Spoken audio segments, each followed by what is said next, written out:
All right, we are live. Hi, everybody. Welcome to the pre-show over the next 10 minutes of our study group. Looks like my stream is up. Everybody's in the chat room. I need to pop open the chat room so I can actually see things on my screen. Hey, everybody. Pop that out. This is going to be on the left side. This is going to be on the right side. Today we are doing Security Plus. Security Plus. That's the fun part today. I'll be asking questions for Security Plus, and then you'll be answering. That'll be the first hour. In the second hour, I'll turn this thing around. I'll open up phone lines. We'll take questions from the chat room. It'll be the after show. Welcome, everybody. Lots of people checking in today from D.C. and Jordan and Eastford, Connecticut. Eastford. India is here. Welcome. New Jersey, Sweden, Virginia, Birmingham, the one in the UK. Amman, Jordan, welcome. Tallahassee is here. Tennessee is here. Virginia is here. Welcome, everybody. California's checking in. Philippines are here. Hey, chat room. Okinawa, welcome. Cleveland. There's Okinawa and Cleveland right there, back to back. Where else are you going to get that? Venezuela. Minnesota's here. West Fargo is here. Cardiff is here. Long Island, welcome. There's Pembroke Pines, right off Pines Boulevard. 183rd Avenue? 187th Avenue? I've already forgotten. Welcome. Thanks for being here, everybody. It's kind of a fun day. We've got all Security Plus questions today, all brand new stuff. We've got, and there is that the online testing started today for CompTIA. We'll talk about that in the after show. I've got some things for you that might help you. And yes, as people are mentioning in the chat room, Cisco also started online testing today. Everybody's online testing today. They all chose today to make that happen. I'm not sure why, but they did. So there it is. One of the things that this testing should bring is some flexibility. So we'll talk about what's good about it, what's bad about it. That'll be in the first part of the second hour. I've got a few slides to go through and some things to show you based on what they told us yesterday. Oh, we can probably get, that's all ready to go. This is all ready to go. I think we're in pretty good shape here. Recording. The cameras look good. You can't see that part. It's up. The cameras are up here. There's a big monitor, like a 55-inch monitor up here that's stretched across, and I'm looking at all my screens. The starting time did not change. The time zone changed. We are in daylight saving time here in the United States now that we were not in earlier. So the clock changed. This is at exactly the same time it's always been, but the clock changed. I know that doesn't happen everywhere, so it's kind of a thing. But you'll notice in the calendar, I specify that there is that I'm on Eastern Standard Time, which is what we were previously last month, or Eastern Daylight Time, which is what we are on now. So those are the things today. There is of course in-person testing. You can go to a testing center as well now, but now you've got a choice. If you wanted to test at home, you now have that option going forward. So they didn't get rid of anything; they just added to it for those things.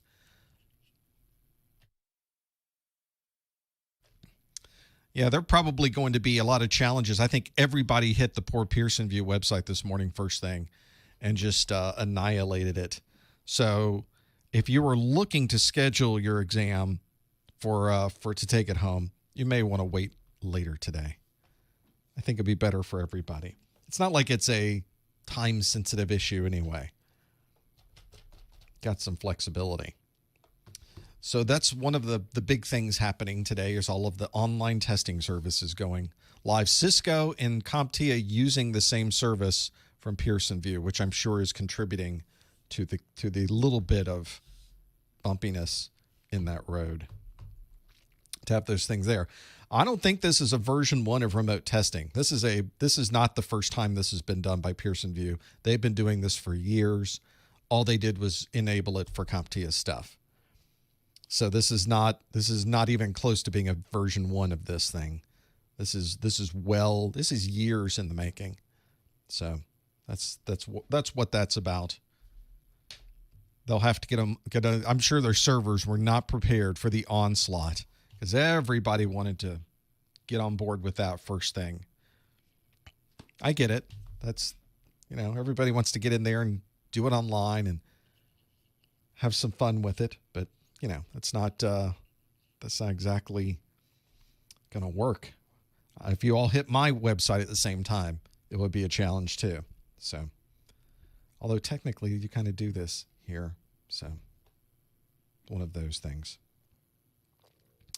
Yes, CompTIA is the company making the test. Pearson VUE is the company that administers the test. So Pearson VUE is also the company that administers and manages the test at the testing centers, and they also administer the test online. That's a business CompTIA is not interested in being in. So they contract with Pearson VUE to do that. Let CompTIA focus on what they do. We'll let Pearson VUE focus on what they do, and everybody's happy. So that's good. Yeah, we'll talk all about the service. Although if you go to the CompTIA website, it's just plastered all over the front page today. So you can very easily find more details for this in getting this. There's advantages and disadvantages. Taking it online is not. Taking it at home, it's not a panacea. It's not the ultimate greatness.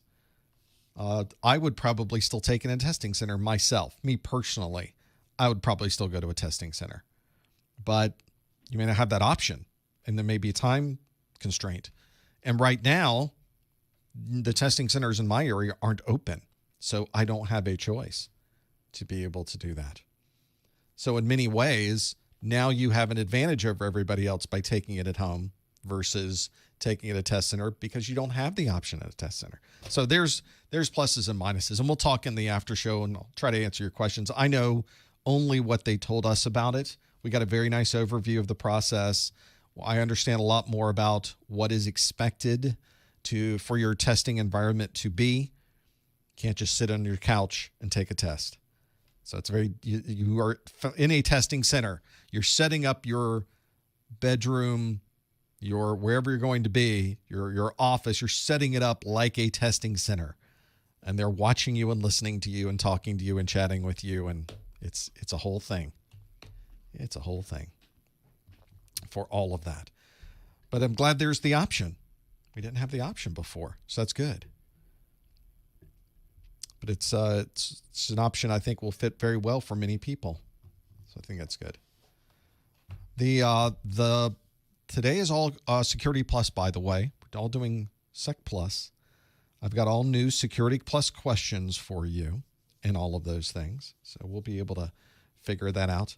I know that some people have registered for online testing at this point. There were people in the CompTIA Discord that said, yep, I got mine scheduled. So yes, some people have scheduled. They've gotten through the gauntlet to make that happen. So I know at least one person will be taking it.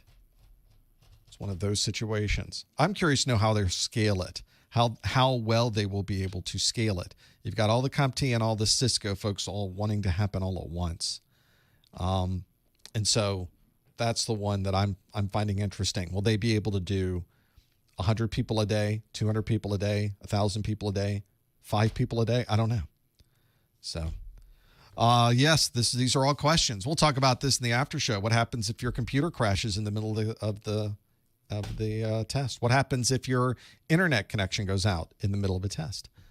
All these things are valid concerns. And I don't know that, I don't know exactly. I do know what they told us will happen if that occurs. I don't know if I like the answer or if I do like the answer. I kind of go back and forth on some of these things. It's an imperfect science, right? I think it probably will be one of these things where they figure it out as they're going along. Speaking of figuring it out, I think it's time that I figured out how to get this thing started, it's not a forfeiture. They just reschedule it. That was the quick answer for you. Don't worry. If it goes down, you're not out any money. They got you covered. Let's do a study group, everybody. Are we ready to go? I think we are. Let's get things started. Hello, everyone. Welcome to the April 2020 Professor Messer Security Plus study group. This is the first study group of Security Plus that we are now doing this month in April. We do one a month, but it's not the first one that we've done total. We did 2 A+ study groups and a Network Plus study group up to this point. You can always find out when the last or the next event is going to be by going to my website and looking at the event calendar. It's right there at the top, or you can go to professormesser.com/calendar. I have plenty of questions. Are all brand new questions today. We do brand new questions every time we do one of these. So it's always something new. So if you go back and watch the replays, it's a whole new set of questions there as well. So there should be a good bunch of things that you could go through and look at. What we'll do today is I'm going to give you questions in this first hour, and you're going to answer. In the second hour, I'll open up the phone lines, and we can ask questions in the chat room as well. To be able to answer these questions live, pop open a new browser window and go to professormesser.com/QA. That will get you to the question. There's a question waiting for you right now. If you put that into your browser, professormesser.com/QA, there's also an app you can get for your mobile device. That app is called the Socrative Student app. There's a Socrative Teacher app. That's the one for me. The Socrative Student app is the one for you. We'll ask you for a room name. That room name is Professor Messer, all one word, PROFESSORMESSER, all one word. So that will get you to the question that is there. The question today, this is a question from last month. We call our rewind question. The question waiting for you asks, a security administrator would like to increase the confidentiality of files stored on a local NAS. Which of these would be the best way to provide this function? And if you get in and you're able to see this, you'll see that the options are RIPE-MD, AES, bcrypt, SHA-2, and HMAC. Now, if you think you know the answer, you go to professormesser.com/QA, lock in your answer. Please no answers in the chat room. Please no hints in the chat room. We'll come back to that in just a moment, and we'll go through that question and answer one more time. Today, we're going to talk all about the 501 exam. This is the SY0-501. That is the current version of the Security Plus exam. This was released on October the 4th, 2017, which means the expected retirement date is about a year from now, just under. So we expect probably, although we don't know now, timing is all a weird thing in our world right now. So if things were the way that they've always been, we would expect to retire about March 2021. So there you go. That's where that came from. We'll see if that ends up being that way. Once you pass the exam, regardless of when you take this exam, your certification is good for 3 years. So you could wait until March of 2021, take your 501 exam, and you've got 3 years of a certification. Ideally, you would take it now. Get your certification as soon as you can. Have it in your pocket. Does much better for you to have that certification in your pocket than you waiting for this to happen. It's a single exam. That makes it a little easy. 90 questions or a max of 90 questions. You might get fewer than 90 questions. It's a 90-minute exam, and your passing score is a 750 on a scale of 100 to 900. It's a combination of both multiple choice, like the question we just did, and performance-based questions. I also have a performance-based question for you today. So we'll get a little bit of both here in today's study group. This is a study group we're able to do every month thanks to your support. And thanks for following us.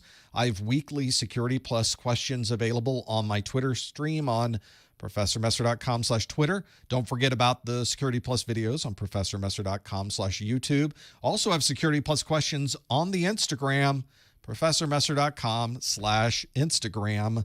We'll get you those. They're in a little carousel, so you can slide to the left and see what the answer happens to be.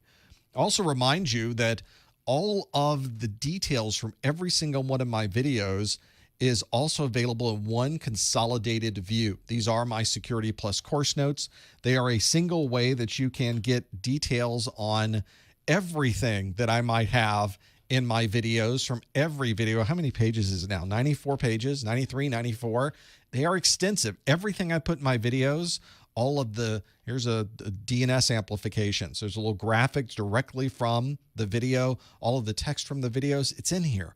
And if you're ever wondering, how can we help support the site? How can we help you make more videos? This is a great way to do it. Plus, you get some great notes in return. Along with those digital notes that you can purchase, you can get physical notes as well.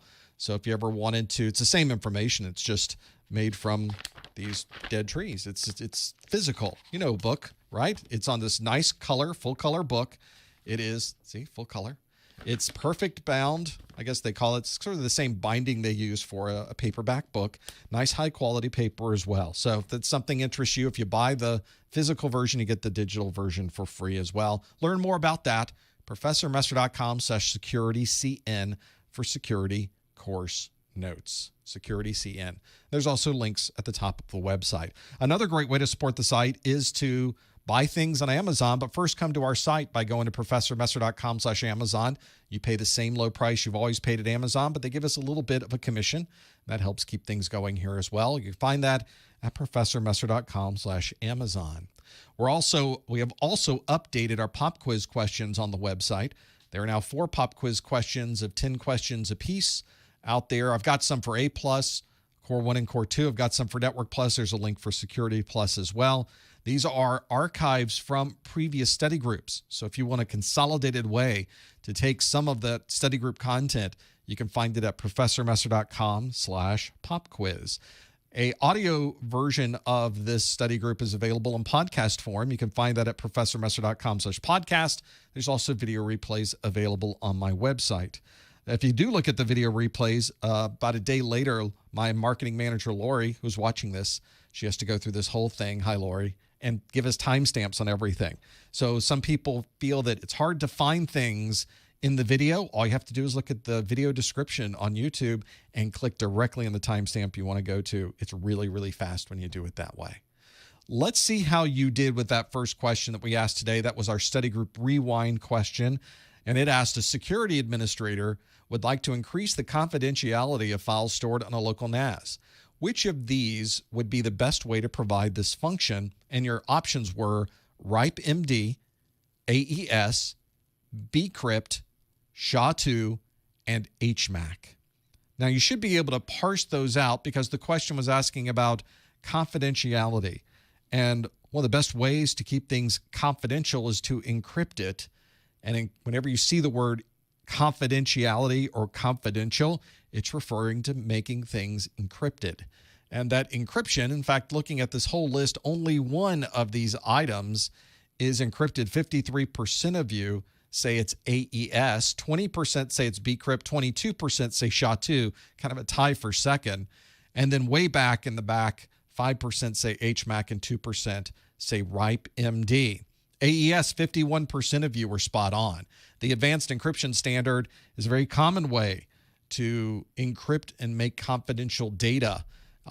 We use this type of encryption for many, many different things that we are doing. It's used in WPA2, for example, for our wireless networks. It's used in WPA3, which will be coming soon, for even more flexible wireless encryption. So some nice things there to go through. AES was the right answer. There was only one other answer in here that was kind of close to encryption, but it was bcrypt, which is not an encryption method. It's a library that's used for programmers to be able to encrypt data without having to know a lot of the cryptography part of it. And of course, all of the others are hashing mechanisms. RIPE-MD, SHA-2, and HMAC are hashing. They have nothing to do with keeping data confidential. So the only thing that really fit, even though it says would best provide this function, really the only one that would provide this function is indeed AES. 53% of you got that absolutely right. Well done. So now you've got a feel for this. We've gotten into the questions. We have now answered one of these multiple choice questions. But now I would like to get into this and be able to answer a performance-based question. As I mentioned earlier, when you start these exams, the first handful of questions that you're going to get are going to be performance-based questions. These are not multiple choice. The one we just did was multiple choice, where there was a question and there were multiple choices of answers. But a performance-based question might be a fill in the blank. It might be one that is able to provide you with a matching question. Maybe it's a drag and drop. Maybe you're putting things in a particular order from highest to lowest or fastest to slowest. So that's one of those situations where we don't know exactly the style of question, but we do know what the question will be about because all of the questions come directly from the CompTIA exam objectives. So let's see how we're doing in this very first performance-based question of the day. It's our first new question of the month as well. The question asks, match the technology. I have 5 technologies and I have 5 different types of technology names. I have 5 descriptions and 5 technology names. So for those of you listening on the podcast side, I'll break down what all 5 of these happen to be. So the first one is the same key is used for both encryption and decryption. What technology is that? The hash of 2 similar files is very different. What technology is that? Decryption keys are not delivered across the network. I'd like to know what technology that is. A shell script is difficult to read. And the last one is the ciphertext doesn't look anything like the plain text. And I have 5 different items here, things you need to know. Those 5 are out of band, obfuscation, symmetric, confusion, and diffusion. Those are your 5 options. Now, if you think you know the answers to these, this one is more of a fill in the blank, but if you think they are all in order right now, you would put 1A, 2B, 3C, 4D, and 5E. And just lock that in at professormesser.com/QA. Again, no questions in the chat room, no hints in the chat room. Just head over to professormesser.com/QA and lock in that answer. Now, what's interesting about this, of course, is that they're not in that order. It's not 1A, 2B, 3C, 4D, 5E, but all of them have a single match. So I made this one a little bit easier than some of the matching questions you might find on an actual exam, because sometimes the exam will give you more of one than the other. And that's not a situation we have here, which means some might be left over at the end. But in this case, it's a 1-to-1. We also aren't doubling up any of these. It's a 1-to-1 match on this one. That might help you a little bit with figuring out, because if you have one left over and you're still not quite sure, well, it has to be that one, right? So that might help you out as you go through this. You can lock in your answers at professormesser.com/QA. I'm watching your answers come in right now. We obviously can't summarize all of those answers to see exactly how many people got it right, how many people didn't, but at least we have an idea. Now with this one, you could get a few of them right and a few of them wrong. So this is a situation where on the exam, CompTIA could possibly give you partial credit. What they've officially said is sometimes we give partial credit and sometimes we don't give partial credit, depending on the question, which doesn't help us at all, really. That's their official statement. So you can't count on partial credit. It helps if you get them all right, and then you know you're going to be okay for these things. Let's try matching these technologies and see how you did with these. Let's start with the very first one. The same key is used for both encryption and decryption. This one you may have been able to find based on the name itself, which is symmetric. If you were using different keys for encryption and decryption, it would be an asymmetric method. But when we're using the same key for both the encryption mechanism and the decryption mechanism, that's called symmetric encryption. Second on our list was the hash of 2 similar files is very different. The hash of 2 similar files is very different. You take one file, get a hash. You take another file, maybe one character is different. Maybe it's a huge document and you only change one. You change the period at the end of a sentence to be an exclamation mark. But when you hash it, it's a completely different hash. It's not even close to being each other. That is called diffusion. The answer E, diffusion on that one. Third on our list, the decryption keys are not delivered across the network. You know, for many of the things that we do online, the keys that are sent over are not sent over the network at all. The keys are either derived without having to send them across the network, or sometimes we do send keys across the network in a very secure manner. But if you're not sending it across the network, then it is not something that is in band. It is out of band, the band being the network. So if we're out of band, we're outside of the network. However we get it there, we don't know, but it's not going through the network to make that happen. Nobody can sniff the packets coming across the network. Nobody can examine the traffic and be able to find out what those decryption keys are because they were not delivered across the network. Fourth on our list, a shell script is difficult to read. Well, for some of us, just shell scripts are difficult to read anyway. So all this programming that we have to do.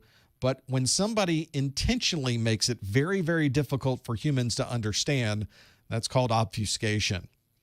Obfuscation, an odd word, but it is one you'll see very, very often in the terms, especially when we're dealing with security. There's a number of applications I use that are scripts, and they are intentionally obfuscated so that I'm not able to follow them very easily. Obviously there's a limit to the security that something that is obfuscated can provide to you. And the last one on the list, the ciphertext doesn't look anything like the plain text. Well, that's the only thing that's left, which would be answer D, confusion. So for summary, let's go through these. The same key used for both encryption and decryption is symmetric. The hash of two similar files is very different. That's diffusion. Decryption keys are not delivered across the network, then they are out of band. A shell script is difficult to read. That is obfuscation. And the ciphertext doesn't look anything like the plain text, which is what you want. That's called confusion. Hopefully you were not confused over any of those. All 5 of those are topics that come directly from the CompTIA exam objectives. If you're not familiar with these or you weren't quite sure what some of these were, they all come from section 6.1, and they are mentioned in my video, Cryptography Concepts. So you can jump right to that video and have a look for yourself if you would like to. So thanks for joining me on that performance-based question of the month. You will get a handful of performance-based questions at the beginning of your exam. Some might be matching, some might be fill in the blank, some might be putting things in a particular order, some might be a drag and drop. There might be a few of these things that you can do, but this was a very good example of some of the topics you need to know to be able to do this. Let's shift gears a little bit and go back to doing a multiple choice question. I have one for you right now. The multiple choice question asks, a developer is building an authorization method into an app that will determine which resources a user will be able to access. A developer is building an authorization method into an app that will determine which resources a user will be able to access. Which of the following would fit this description? Would it be OAuth? Would it be salting? Would it be tokens? Would it be OpenID Connect? Would it be hashing? We need to know. If you're a developer and you're building an authorization method into an app that will determine which resources a user will be able to access, which of the following would fit this description? Is it OAuth, salting, tokens, OpenID Connect, or hashing? Maybe you know the answer. If you do know the answer, do not answer in the chat room. You want to lock in your answer right here at professormesser.com/QA. Just pop open a new browser window and go right to that link, professormesser.com/QA, and lock in your answer. Knowing these security technologies is a big part of the Security Plus exam. And there are a number of technologies that are kind of developer specific. But if you're ever going to be in a meeting where they are deploying one of these apps, these terms will be thrown around. So it's very useful for you to understand, what are they talking about when they say OAuth or salting or tokens or OpenID Connect or hashing? All of those things are real things. So it'd be very useful for you to know what those are. If you don't recognize any of those things, they're all from the exam objectives. Make sure you make a note of that so you can go back to the exam objectives and circle those and read up on what each one of those happens to be. This is one where it would be useful to be able to have that there. Let's see if you know what these answers are. A number of you have locked in your answers, so let's go right to it. The developer is building an authorization method into an app that will determine which resources a user will be able to access. Which of the following would fit this description? 68% of you say OAuth. That's a pretty strong majority. 22% of you said it's tokens that allows you to do that. 6% say it's OpenID Connect that provides that functionality. And then a tie for fourth between salting and hashing with 2% apiece. Nobody thought it was hashing. Nobody thought it was salting. Very few of you did. About four or five or six of you did. So, but we need to think about this then. What method is it that provides this? The real key in this question was that it's a developer building an authorization method, and that authorization method determined once somebody is authorized, what do they have access to? Now, if you ever see that and you're thinking an authorization framework, you should immediately be thinking about OAuth, which about 70% of you immediately thought, yep, that's what that is. That's OAuth. This is one that was created by a couple of no names. You probably never heard of these companies, Google, Twitter, some others out there. They are just these tiny little startups and suddenly have made a name for themselves with this OAuth thing. Maybe we'll get to know more about what they do later on. OAuth is used in these applications. It's really useful because it is the thing that allows you access to the resources. This is not a process for the authorization. So the authorization is one that usually is handled by, or the authentication. The authentication is usually handled by OpenID Connect. OAuth is the authorization part. So there's your the two terms we need to get straight is the authentication is the username password check. It's the multi-factor authentication check. It's checking to see if you are who you really say you are. Once you are authorized, now how do you know, or authenticated, how do you know what you're authorized to do? How do you know what components of this application you can use? Can you print from this application? Yes or no? Can you use the billing part of this application? Yes or no? Can you change your contact information? Yes or no? Are you authorized to do that? It's the OAuth, just like the name implies. That is the authorization part. It's in the name itself, OAuth, to have that there. In fact, OpenID kind of gives you an idea of what it's doing. It's checking your ID. It's checking to see if you are really who you say you are. Therefore, it must be an authentication method.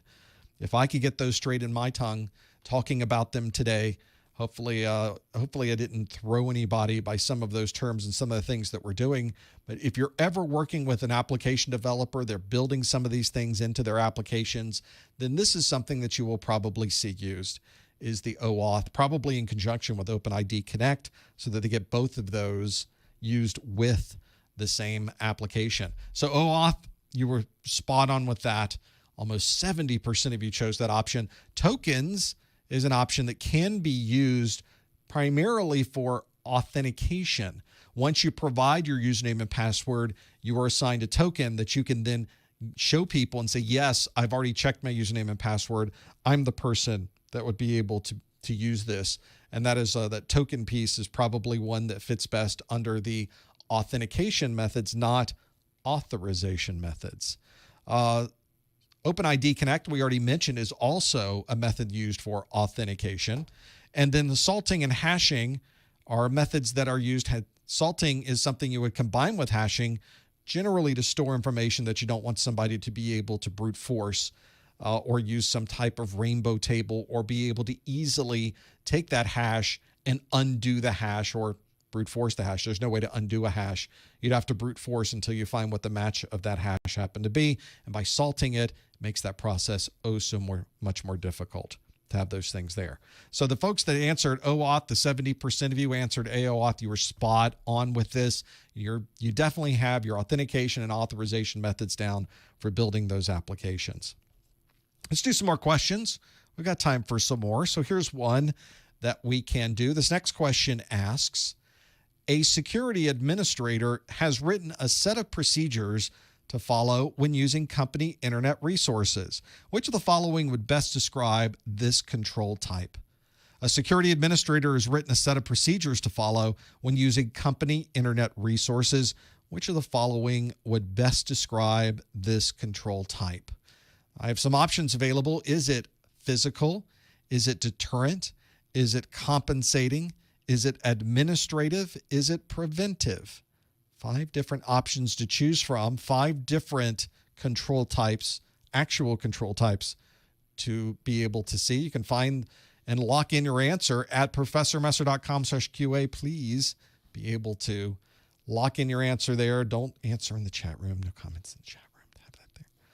Very easy to have those. This question is talking about control types. I have those 5 answers here. All 5 of them are real control types. They are all listed in the CompTIA exam objectives. It's another example of you knowing what is going to be asked of you on the exam. Don't walk into the exam and suddenly be thrown because you've got a question about control types. It is very plainly written in the exam objectives. The exam objectives write everything out for you. It is the ultimate study index, I think. If you don't have those, make sure you get your hands on them. You can go to professormesser.com/objectives to be able to get those. Very useful to have those answers there. Whenever, yeah, this was in the 401 as well. Chat room's mentioning, yeah, I've heard of these before. You sure have, because they have been in the Security Plus exam, probably back to the 300 series too, now that I'm thinking about it. Let's see how you did with these. A security administrator has written a set of procedures to follow when using company internet resources. Which of the following would best describe this control type? And 75% of you say it's administrative, but 19% of you say it's preventive. You also have 5% that said deterrent, and practically nobody said physical or compensating.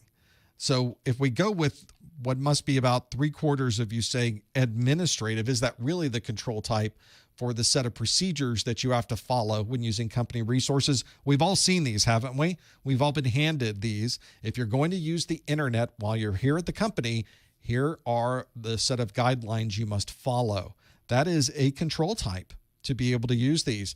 If it's a technical control type, then it's something that a system can manage, something like operating system controls, where you can have a person's username and they have a certain rights and permissions with access control lists.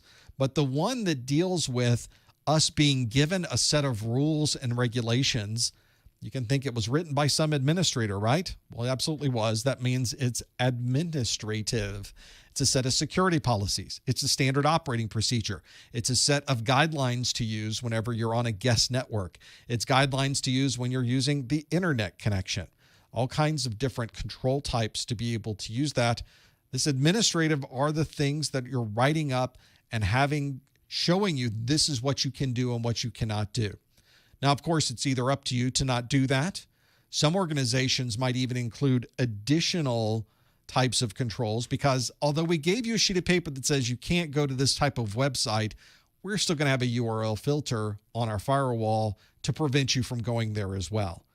And then we're going to log it. And then we're going to call you about it the next day.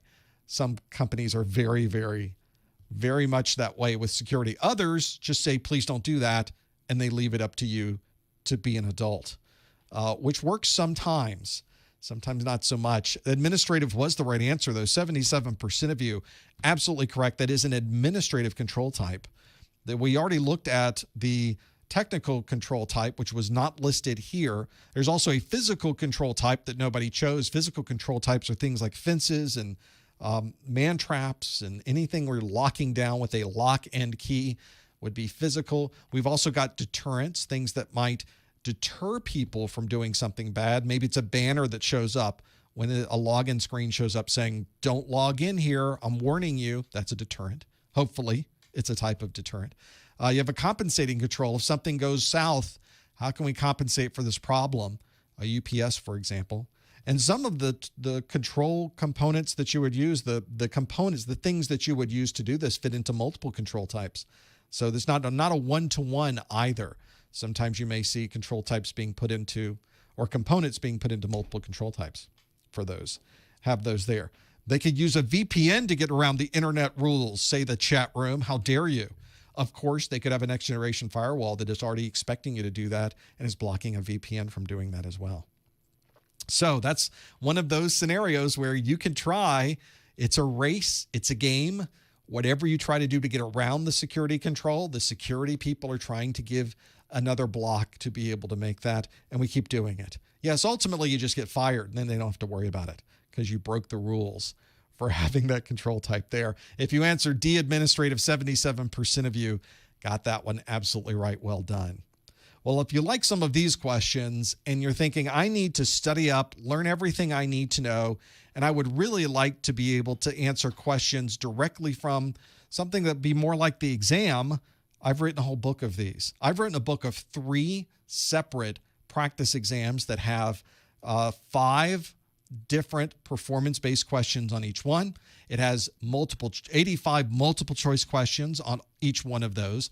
And there are 3 of those exams, 400 pages of Security Plus questions. And I've written these questions to have kind of the style and the same cadence and the same voice, if you will, as actual Security Plus exam questions. These are not actual questions. I wrote every single one of these, but I've written this book to be able to do this.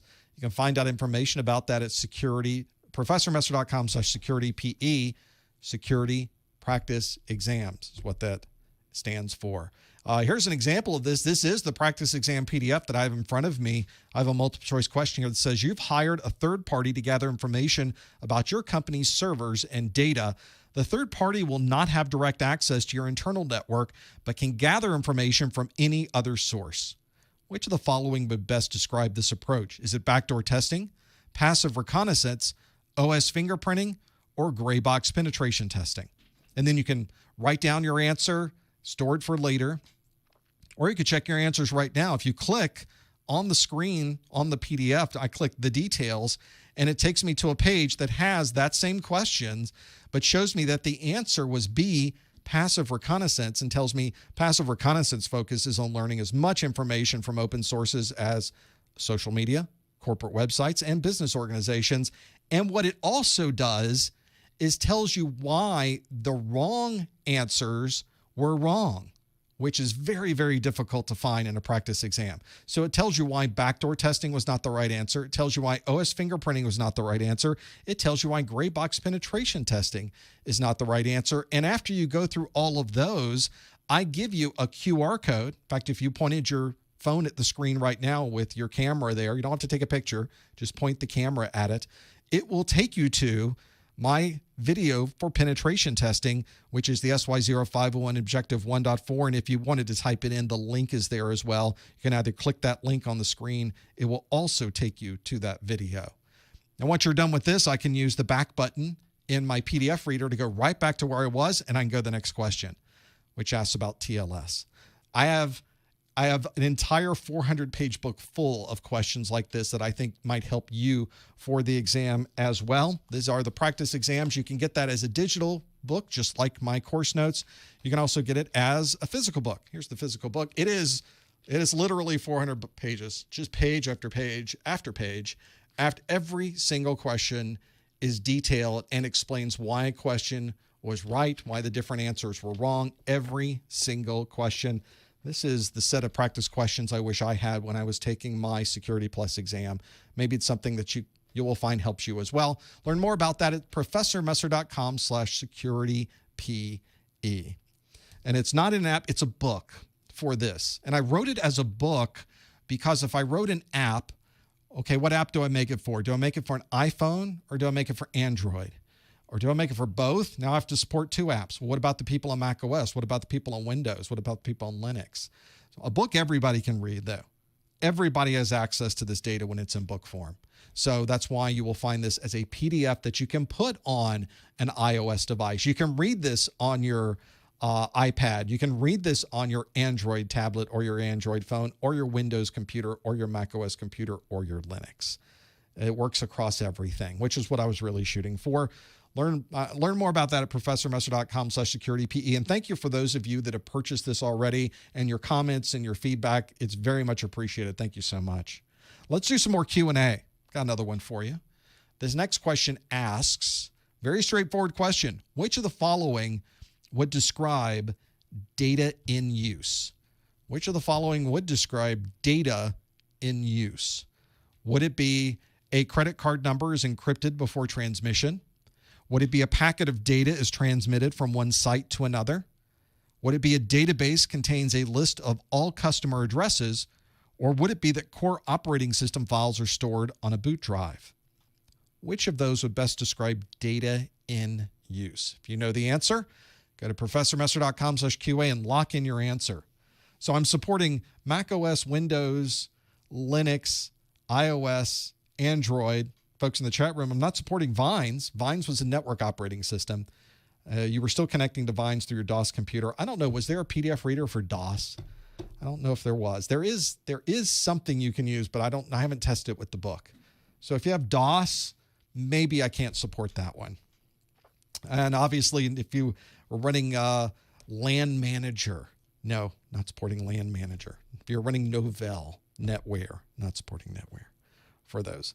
So the questions that we're going through today are not questions from my book. The book has all the questions from the book you've never seen before. I've never given those questions anywhere. They're all brand new questions. So that's a good point to make. Thank you to have those there. So all brand new. In fact, the questions we do here are a little bit truncated. The Security Plus exam, some of these questions are very involved. The topics obviously are close to what you would have on the exam. They're spot on what you would have on the exam, so they come right from the exam objectives. But there's not quite the same breadth. Like this question is a good example. Which of the following would describe data in use? You don't get a lot of small questions like that on the exam. So feel free to have a look at that, see if it makes sense when you're going through these. It might help you as well. Let's see how you did with this one. Which of the following would describe data in use? Is it that a credit card number is encrypted before transmission? Is it that a packet of data is transmitted from one site to another? Is it that a database contains a list of all customer addresses? Or is it that a core operating system files are stored on a boot drive? And you can see 52% of you, just over half, say that a packet of data is transmitted from one site to another. You can see that 29% of you said a credit card number is encrypted before transmission. 10% of you said a database contains a list of all customer addresses, and 10% of you say core operating system files are stored on a boot drive. So this is one where we have to know what the three different types of data are. We have data in use, we have data at rest, and we have data in motion. Those are the three different types. And I mentioned mixtures of those in these answers. I know that 52% of you said a packet of data is transmitted from one site to another. That would be data in motion. That would be data that is heading off somewhere else. The one that we are looking for, data in use, means the data is in memory. We're actually interacting with the data as it's in the memory of our computer. It's in system RAM. It's being processed by the CPU. There are registers in the CPU that are changing. We're accessing that data. We're doing something with it. We are using the data. In fact, whenever we're talking about working with the data and using data, to be able to use it, it has to go through the CPU of our computer to be able to do that. So we're using it. This is usually data that is not in a encrypted form, or else we would not be able to process the data.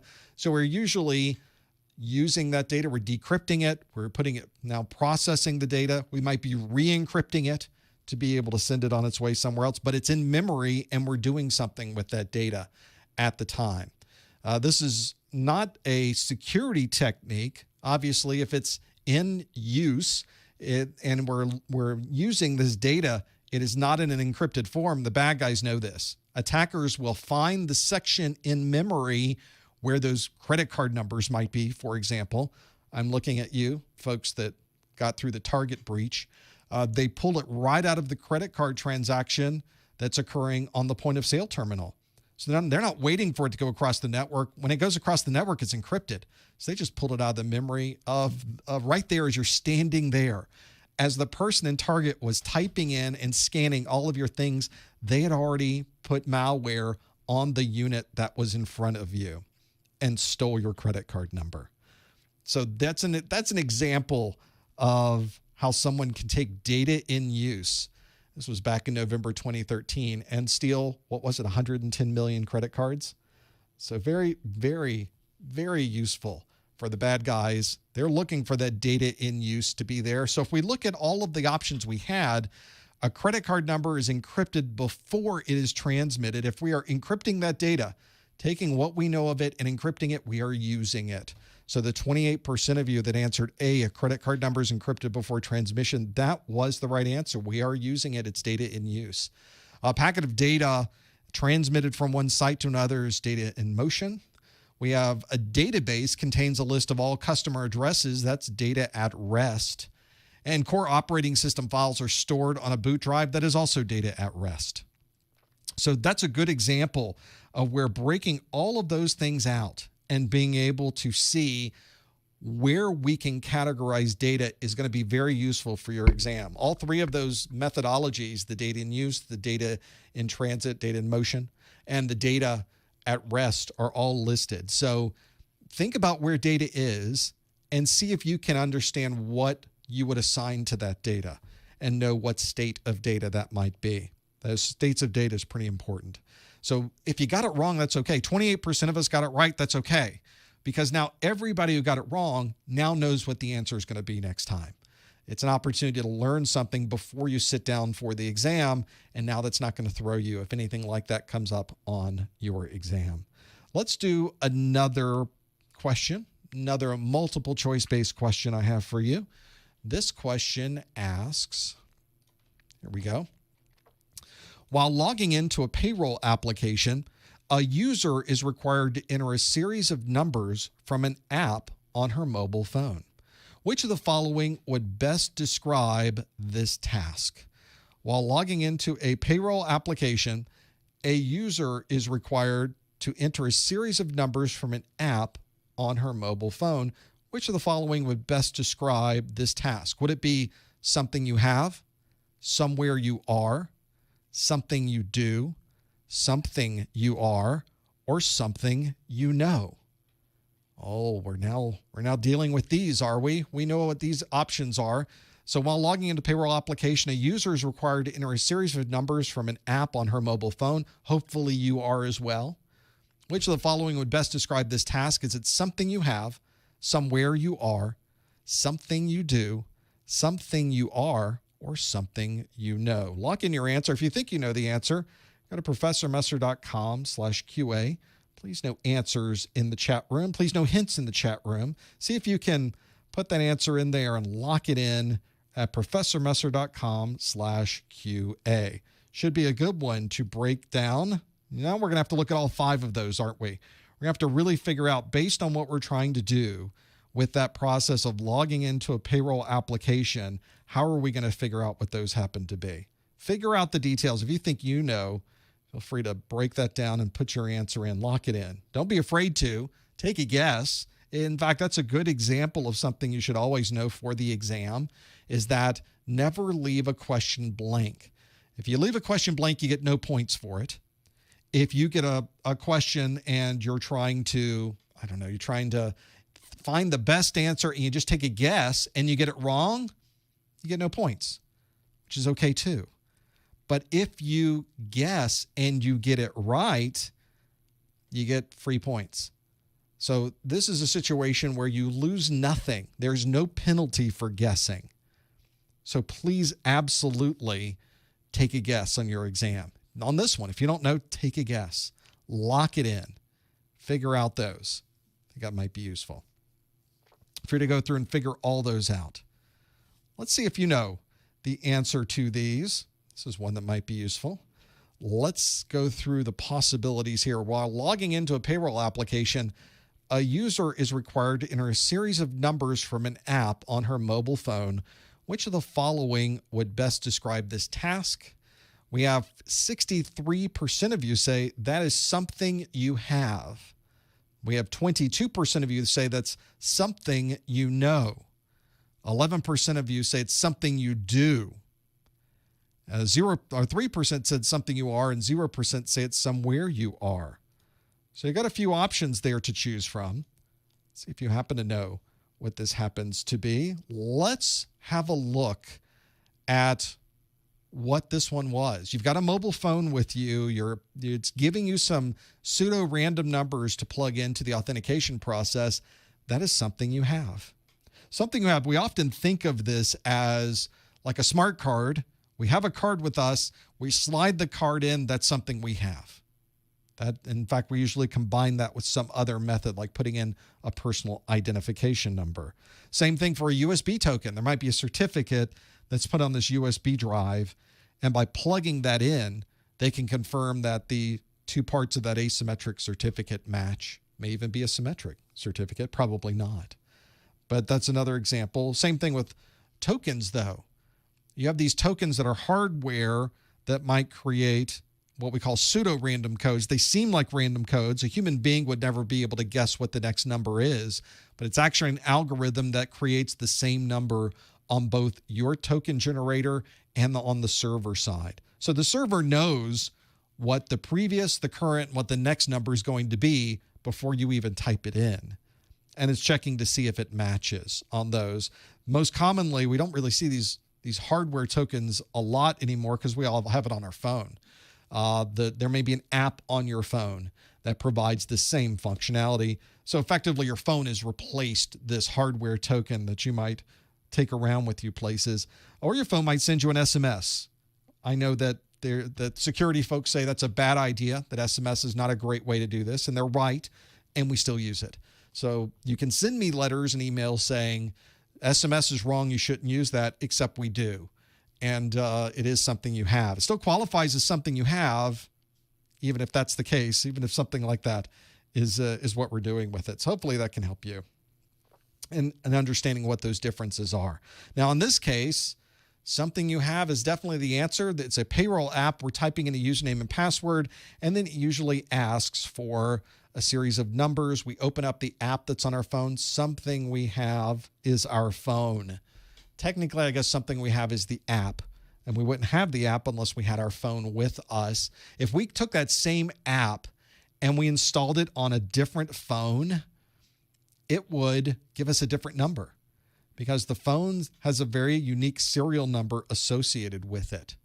Now, what about these other options? 22% of you said something you know, except that series of numbers that's in the app that's on your mobile phone, you don't know what those numbers are. Those numbers are probably going to change in 30 seconds anyway. You aren't going to know what those numbers are either. So you have no idea what those numbers are. You have to have that app to be able to have that functionality. Is it something you do? Well, no, it's not. You're not creating those numbers. Something you do would be more of a signature. If you were really, that's something you do whenever you're writing some of those things out. That's something unique to you, and it's some process that you do. It's not one that describes taking numbers out of a phone. That's not the secret part. You doing that is not the part that makes this secure. The numbers being pseudo-randomized in an app that's on a phone that you have is the part that makes this secure. And 3% of you said something you are. If it was checking for a biometric, like a fingerprint, an iris, something, the handprint, that would be something you are. In this case, we're taking numbers from an app. That's not really connected to us. And 0% said somewhere you are. That's if you had some way to identify where you are from a GPS coordinates, perhaps. That would be a useful way. If you're standing next to the building and you're at the front door and you're typing in this code, then we will allow you to come in. There's a good example of that. But if you're trying to get in the door and it says that you're in China, maybe we won't do that. If it says that you're in London, maybe that's not a good idea. If it says you're standing in front of the front door of our building, though, in Cleveland, yes, we will let you in. So having that's also a great way to do authentication. And of course, we combine these things. We combine knowing something. For example, something you know would be a password. We combine that password with something you have, which is your phone. Therefore, it must be you because that password came out of your brain and the code came off of your phone. Ideally, your brain and your phone are close to each other right now, and you're able to log in properly. Something you have was the right answer. 64% of you got that one absolutely right. Now, if you're watching this video for Continuing Education Unit Credit, or CEUs, as they are called by CompTIA, this is a webinar category CEU.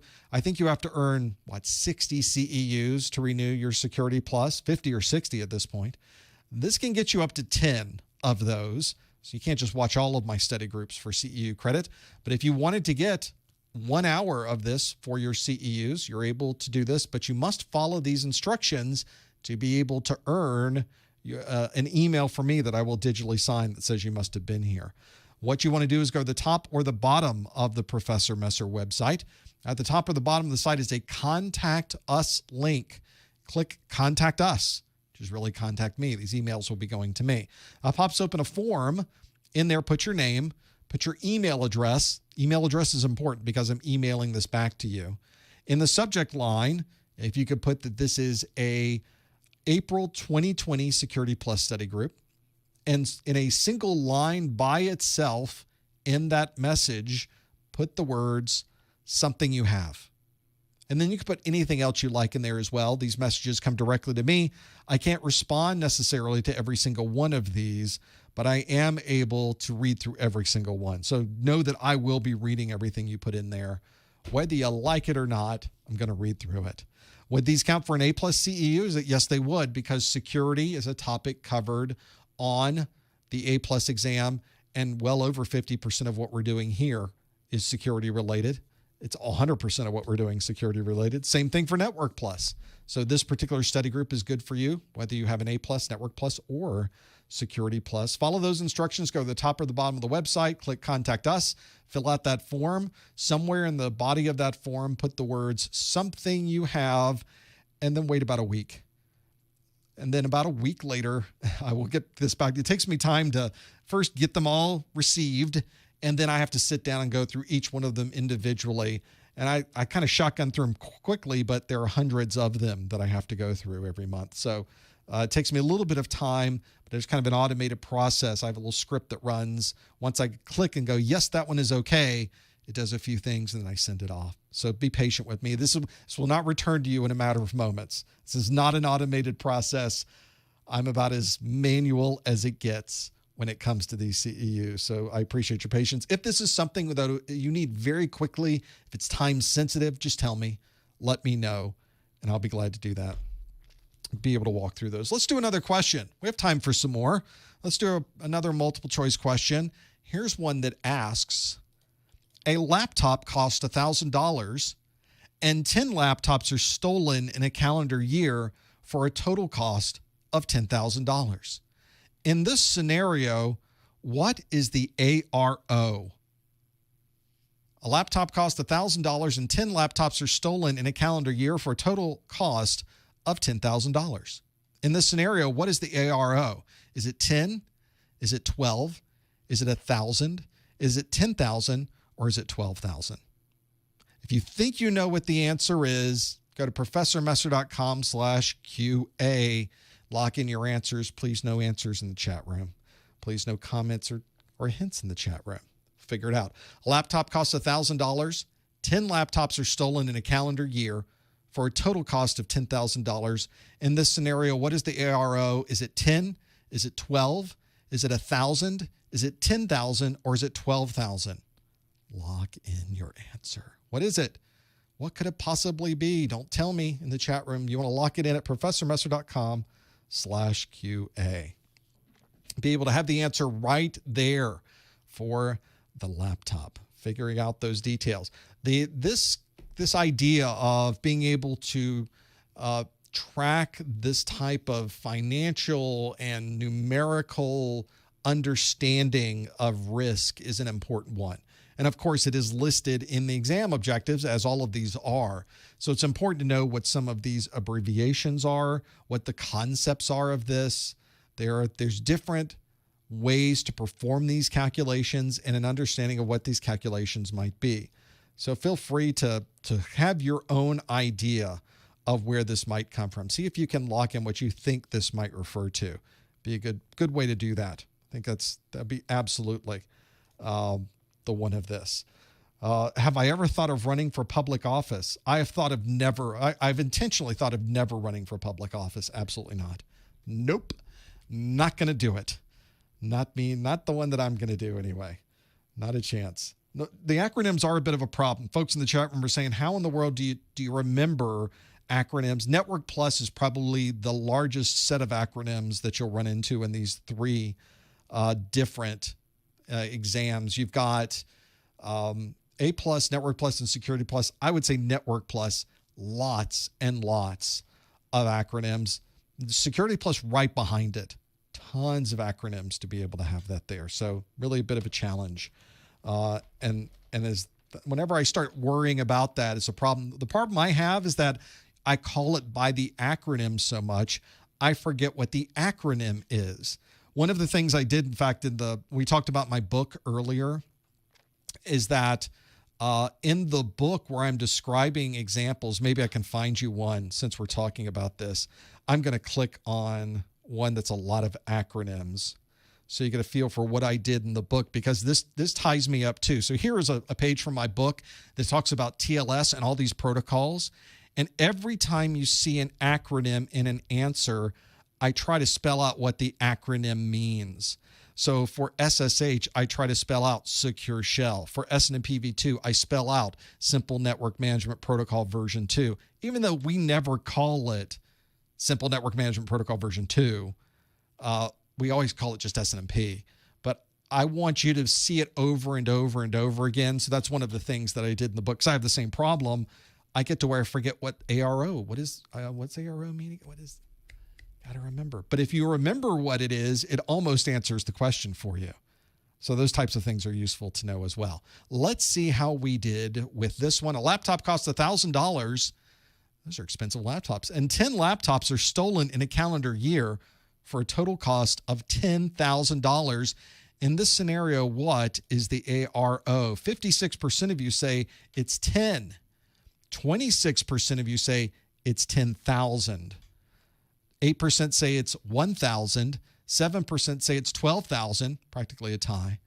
And then 2% say it's 12.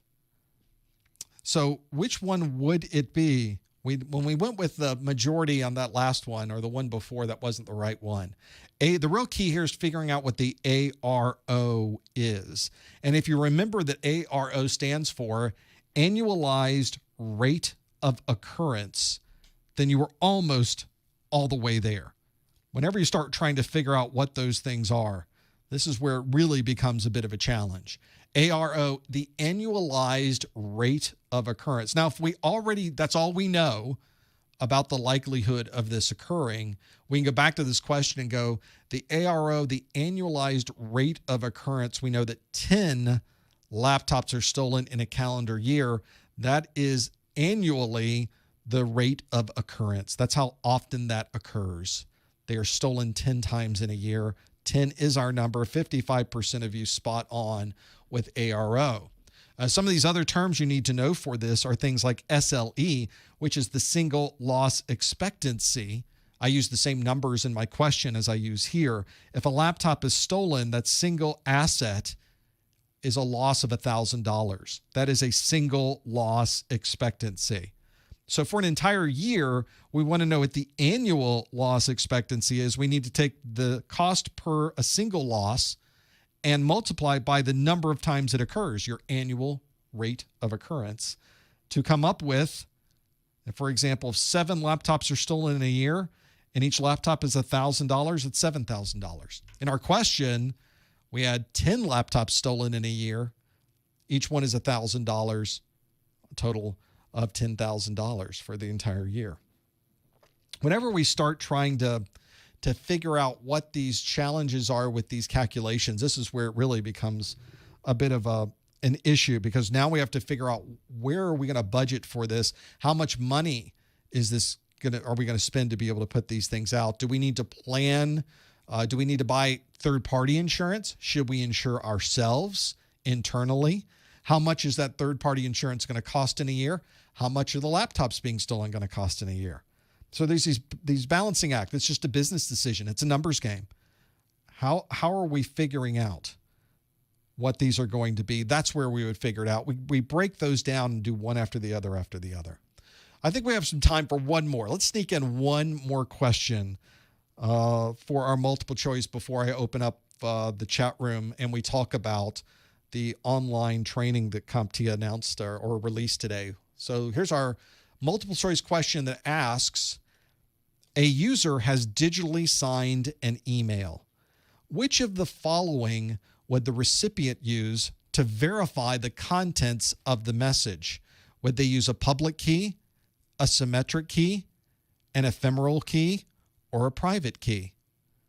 A user has digitally signed an email. Which of the following would the recipient use to verify the contents of the message? Is it a public key, a symmetric key, an ephemeral key, a private key?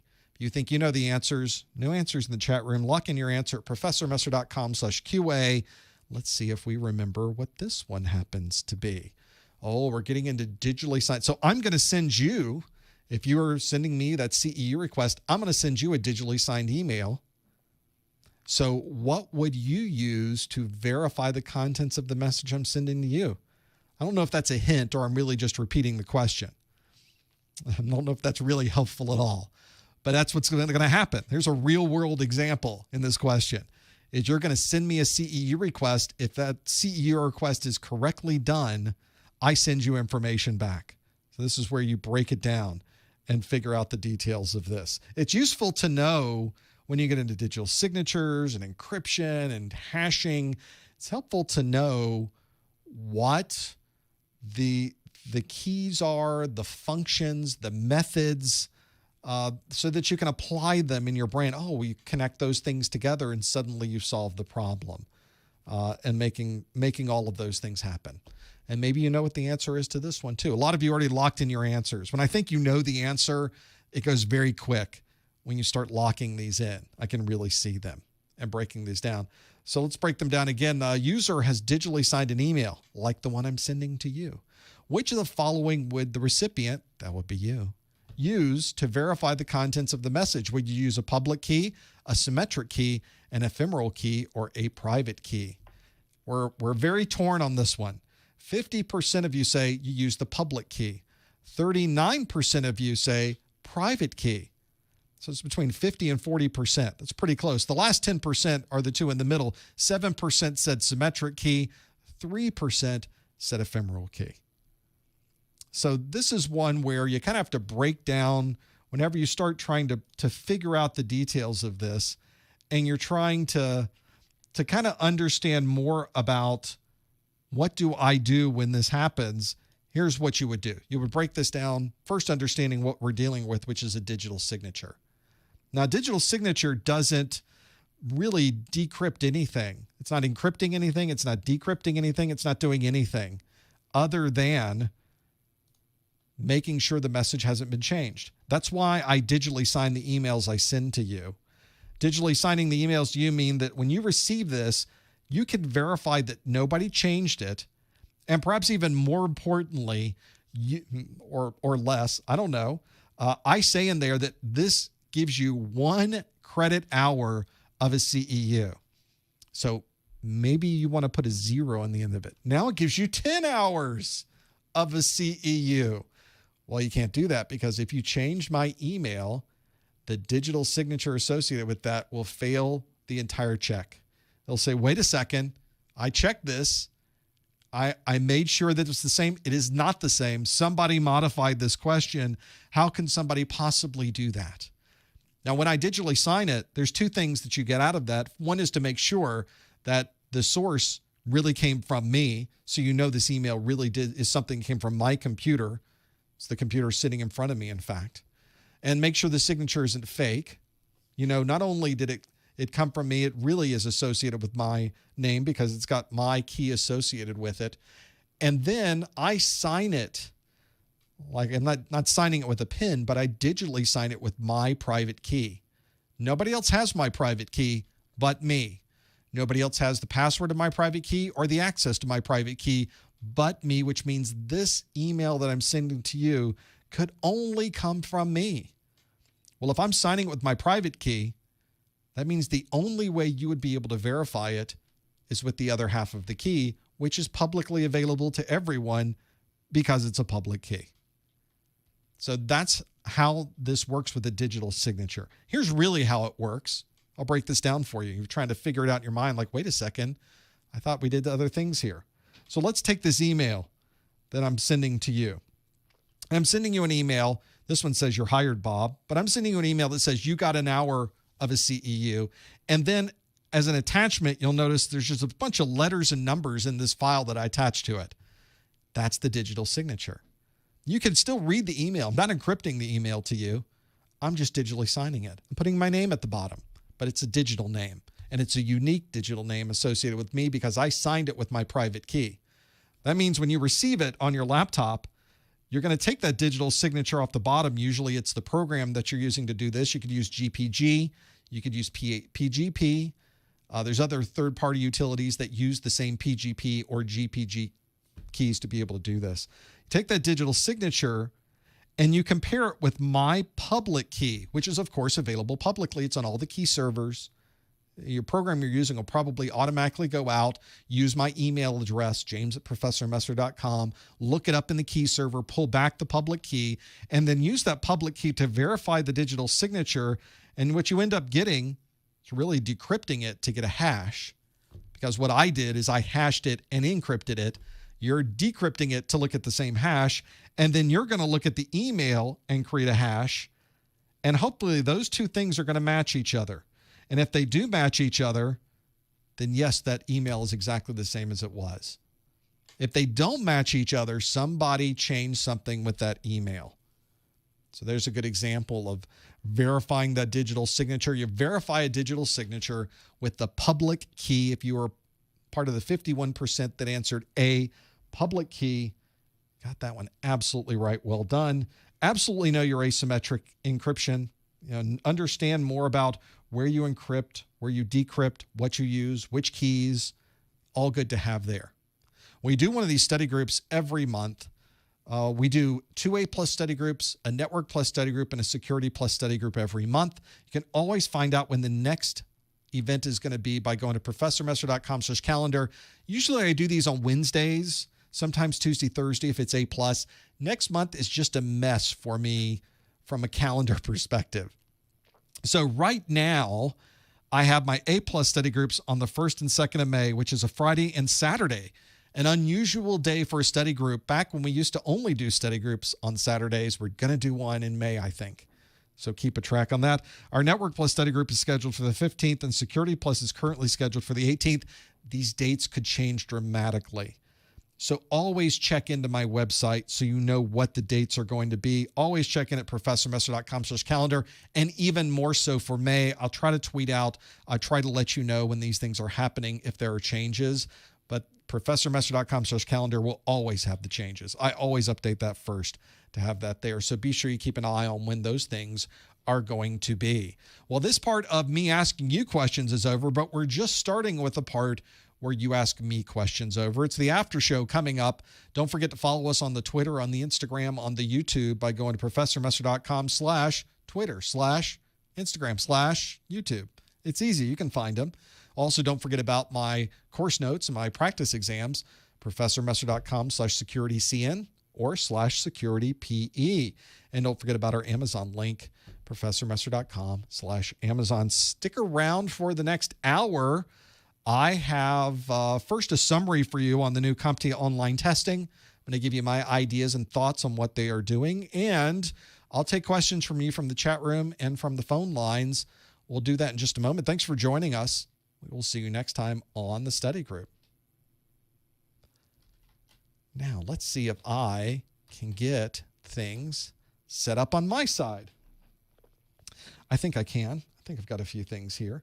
I'm going to get the phone lines set up first, which I did not do prior to connecting to this. Thanks for hanging in there, chat room. We'll talk in a moment, since some of you already mentioned this in chat room about the taking your CompTIA exam at home and taking your Cisco exam at home. Both of those happened today. And both are using the same service. So I'll tell you everything you need to know, or where you can go to get everything you need to know to be able to take these exams. If you would bear with me a moment, I'm going to call in to my own show, which is kind of weird, isn't it? But that's how it works. My call-in line is in the cloud. So I'm going to call into my cloud-based service, the same cloud-based service that you're going to use to call into the show after I am done. And then we'll put in this thing, and it should say, welcome. There we go. Welcome. Well, thank you. Thank you, nice lady, for welcoming me. Okay, let's break down some of the things we need to know for this. I want to give you just a quick overview. Since some of you already mentioned this today, I want to give you a quick overview of CompTIA's online testing service. This is something that was introduced or went live today. Something that was been in the works for a while now. Interestingly enough, this also went live for Cisco today. So a lot going on with the CompTIA online testing. Although I will tell you, in this picture, we've already failed the test because we have food near us. Can't have food near us for the exam. So this won't work for the testing that you're going to do. Sorry about that. Up to this point, up to today, you have only been able to do testing with CompTIA at a testing center. You had to get in your car, you had to get on public transportation, you had to get on your bike, you had to ride your skateboard to a place, and you had to go in, show someone your ID. They had to take you back, and there was a room set up that you had to sit in to take your exam. That was your only choice. Now, obviously, right now, there's not a lot of us that are able to do that because a lot of our testing centers have shut down, and a lot of us have been told not to leave our house for things that are not essential. I think testing and taking my exam is pretty essential. The government generally does not agree with that, and I understand why. So what CompTIA and other organizations have done have found ways to test you even though we can't leave the house. It's not a perfect system. It probably fits the requirements that most people have, but there are very stringent requirements for testing at home and things you need to know. It's not as simple as turning on your computer and sitting on your couch. This would not be a good testing environment to work with for taking your exam. So let's talk about this CompTIA online testing. I have the link there at the bottom, although if you go to the CompTIA website today, it's all over the website. You can't miss it. Plenty to go from right there, but it's CompTIA.org/testing/testing-options/take-online-exam. See how easy that is to have that URL? That's the URL anyway. You can take any CompTIA exam right now in any of the offered languages right now, except for Server Plus. They're currently phasing out Server Plus, so there's no good reason to take that exam online. Just wait until the 1st of May and the new Server Plus exam will be there. And it's not available in certain countries, probably the ones you would think of. If you're in North Korea, you can't take it. If you're in Cuba, you can't take it. If you're in Iran, you can't take it. And although Japan is on this list, they are working to get Japan up and running to be able to take these from your exam in Japan. The exam itself is in the language available for that exam. For example, if you're taking the Security Plus exam, it's offered in a certain set of languages. You can choose the language that's appropriate for you. But the software that you use is English, and the proctors speak English. Currently, they're the proctors, because they're still proctors for the exam. The proctors aren't speaking other languages, or certainly not guaranteed to speak other languages. And the testing software is only in English to have that there. This will be an option for testing going forward. So this doesn't go away when we finally come out of our caves and go back to normal life.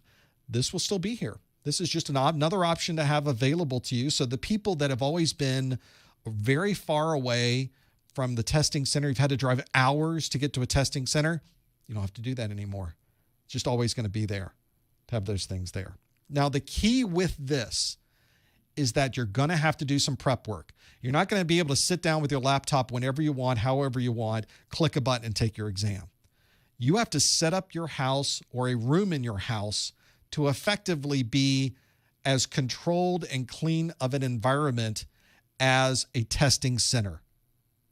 So this is one where you do have to do some prep work. There are an enormous set, I say enormous, there's a good set of policies and procedures for this. This is a very secure environment. So there's things that you have to set up in your room. There are things you have to get rid of in your room. There are things that you have to make sure aren't on your desk. We'll talk about some of those in just a moment. But there is first and foremost a system test that you perform. It checks that your microphone is working on your computer. It checks that your camera is working on your computer. And all of the hardware and software requirements are on the CompTIA website. They're really on the Pearson VUE website. It throws you over there. But it basically is you have to make sure that you can hear someone talking to you and they can hear you talking to them. It's all done through the microphone, all done through the camera that is on your computer. So you have to make sure the microphone and camera are working. You do that before you even schedule. You have to make sure your room is set up, and you have to make sure the software will run properly on your computer. The last thing you want is to try to schedule an event, schedule this test. You sit down, oh, your laptop won't work. Nope, they've already thought of that. You do plenty of work beforehand to do all of this. Once you know that your software is working, your microphone is working, your camera is working, that everything works properly, Then you can log into your Pearson VUE account, which is the organization that manages this process for CompTIA, and you can schedule your exam. Now, I know that the scheduling process that is on the CompTIA website, really the Pearson VUE website today, is just being slammed. Everybody wants to schedule their exam.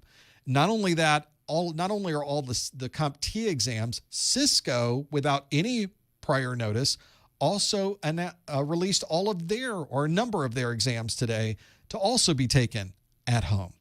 So it's sort of, we all showed up at the same place at the same time. So be patient with the websites. You are inundating them. You are overloading them. That's just what's going to happen. So be patient. I imagine by tonight, things will probably be back to normal and you'll be able to do this. Now, as I mentioned, this is not just a simple, oh, let's sit down and take a test online like we just did. Nope. There's very specific operating systems. Right now, Windows 8.1, Windows 10, and Mac OS only. No Linux, no Windows 7. They have to be licensed versions of the operating system. They have to be those operating systems only. So that's pretty important. There's also, if you have security software on your system, if you have security software on your Windows or Mac OS system, it could break the software. So you have to run those tests. Make sure that the test works. If the test works, the exam will work. They put a lot of work into this. And there's tons of requirements for what you need on that. I'm not going to go through the requirements here. It's all on the CompTIA website. The URL is at the bottom. The URL is available from the CompTIA website. This is available. Yes, this is available right now. The room that you are in is important. It has to have 4 walls and a door, ideally. It has to be a room that you can shut the door and nobody else is around. You can't see anyone else. Nobody else can see you. So you can't do this out in your living room that's got an open kitchen and you can see the front door. No, it needs to be a closed-in room, ideally with a door that you will lock so nobody else can walk in the middle of this. So that's important. In that room, it needs to be as clean as possible. You know, I showed this picture because I think that's a pretty good room. There's nothing on the wall. There's nothing near you. There's a plant. Maybe we can ditch the plant too. Get that off the table. But the important part is you obviously can't make a room clean, perfectly clean. There's things on your wall. There's pictures on your wall. There's probably books on a bookshelf behind you. Even on mine, there's things on my wall. There's a motherboard back there. There's all kinds of things. But there's plenty of things on my desk. This desk would not work for the exam. I'll explain more about that in a moment. But you can't have any phones nearby. Can't have any books nearby. No writing instruments nearby. No pencils, no pens, no papers. No food. No drinks. No headphones. Nothing of anything. It has to be a clean environment to the point that if you're in an environment that has multiple monitors, one of those monitors has to be turned off and unplugged from your computer. It will check for it. The software checks for these things. So I would have to dismantle this room to be able to take a test in here. I would never be able to take a test in here. They would immediately say, nope, forget it. You're not doing it in here. Has to be clean. So when you think about that, there's not a lot of places in your house. I have known people, because this is not a new idea. It's new to CompTIA, but I have known people that have taken a test in their bathroom because there obviously is a place to sit. There's 4 walls. You can lock the door. There's no television. There's no monitors. There's very few books. They can get rid of the books. There's nothing in there. And they take their test in there. Probably not the best place to take an exam, but it might be the only place in your house or apartment or where you live where that's an option. So that's why. This is a process that is very intrusive. It's just as intrusive as taking a test at a testing center. If you go to a testing center, there's a camera. It's got a microphone. They're watching you when you take your exam. And with this online test, they are watching you when you take this exam. You provide your ID, picture of your ID. You hold it up and show it to them at the beginning of this on the system. You take a picture of it and you submit it, and they compare it. They compare you with the ID. There's multiple ways to get the ID to them. But they compare that ID to see if you are who they say you are, and they check the ID. There was comments made online. They go through a background process to make sure the ID and the picture match up so that you can't provide a fake ID. So obviously they're doing some third-party lookups there to be able to do that. And you sign off when you take the exam. Yep, you can use my picture for anything you want. You can go check it out. So they do some checks to make sure you are really who you say you are. They've thought of this. They've gone through that process. Another thing they do is it starts up a secure browser and it stops everything else in your computer from working. You can't tab out of this browser. You can't go back and do other things on your computer when this is running. And the entire time that browser is up, they are recording you. They're recording you through your camera. They're recording the sounds with the microphone. This is pretty normal for home-based exams. This is kind of the same environment you have when you are taking an exam at a testing center. When you finish the exam, you close out the browser, it stops recording. Of course it does. I'm sure it stops recording. I'm certain that's what happens. It's very important while you are taking this exam that nobody else come in the room. Nobody can come in the room. Nobody can be in the room when you're taking the exam. Nothing else can be going on in the room during this exam. It's a clean environment. It's a test-taking environment. It's possible if somebody walks in and there's, unless it's a dog that wanders in or a child that wanders in, if that happens and they suddenly leave the room, you're okay. But you are putting yourself at risk for them canceling this exam. You failed this exam because somebody disrupted the process. If somebody comes in and starts talking to you, it's over. Hey, where'd you put the keys to the thing? I need those keys, man. Where'd you put? It's over. You just failed. You don't want that to have happen for this. Once you start the exam, you cannot leave. If you leave the room, the proctor will stop the exam and it's over. So that's important. Keep that in mind to be able to do this. It's a certification exam. You're taking an industry certification exam. Of course it is going to be secure. Of course they're going to think about these things. And they have all kinds of technology to make sure that it is secure, that nobody is helping you, that nothing in the room is this way. And there's lots of methods that they can use and things to use, pictures on your phone, videos that you can create. If you have a laptop, you can move the camera around the room, show 360 in the room.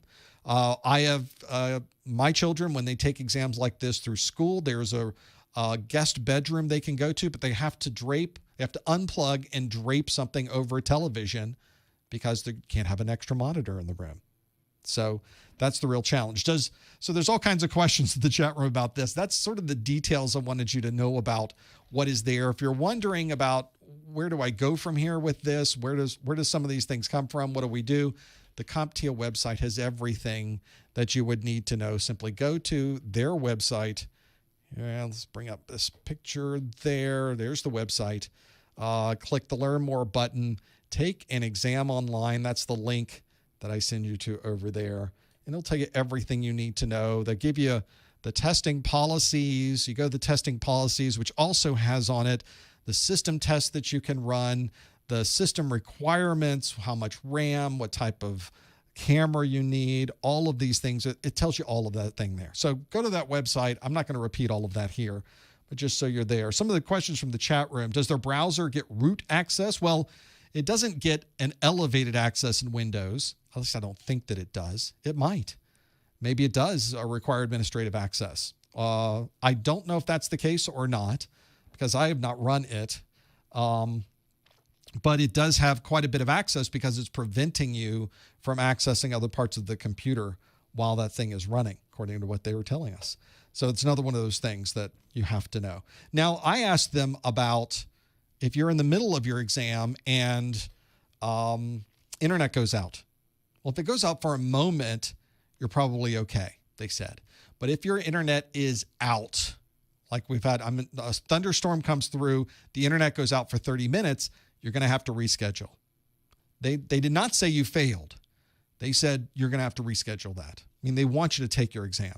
I asked, what if your system blue screens? They said, well, we would hope that would not happen because you've already run the test that runs the software. That wasn't exactly the right answer because we all know that running a test software is not the same as running the real software. And we also know that Windows can be a little bit finicky. And sometimes Windows, I imagine if that was to happen, you would have to reschedule. You cannot wear a headset. You cannot wear earphones. You cannot wear any of those things. So you are not allowed to wear a noise canceling headset. You are not allowed, I would imagine, to put anything in your ear, even if it's earbuds, or if it's just some type of noise cancellation. If it's just foam, can't put foam in your ears. Can't put anything in your ears to be able to have that. So that's one of those things. Now, in the chat room, someone mentioned in the exam center, they give you an erasable piece of paper that you can use to write on. But as I've already mentioned, you can't have any paper or pencils on your desk here. But there is an online whiteboard in the software that you would be using. So you can still type notes out as you're going through the exam. They're just in an online whiteboard rather than being a piece of paper in front of you. So something that I thought might be a disadvantage when they first were describing it, turns out it's relatively similar to being in an actual exam, and you can type things into your online set of notes, your whiteboard that is in the software. It does take longer to type notes, but that's the option. This is one of those where now you have to kind of take the advantages and disadvantages of this. Do I have a place in my house that makes sense for having this arrangement? Am I willing to clean up this area that I've got set up so that I can make it ready for a test? Am I willing to dismantle my keyboards or my extra monitors and kind of make my system simpler for this process? Am I comfortable installing software onto my computer and running it that has someone watching and listening to me? Now, people have said that, and I mentioned this in a previous study group, that I said that software is insecure. I didn't say that. I said that you can't trust any software you install on your computer. It may be that the software they're providing to you is perfectly legitimate and that you installing that software only runs when you're running it and it goes away when you turn it off.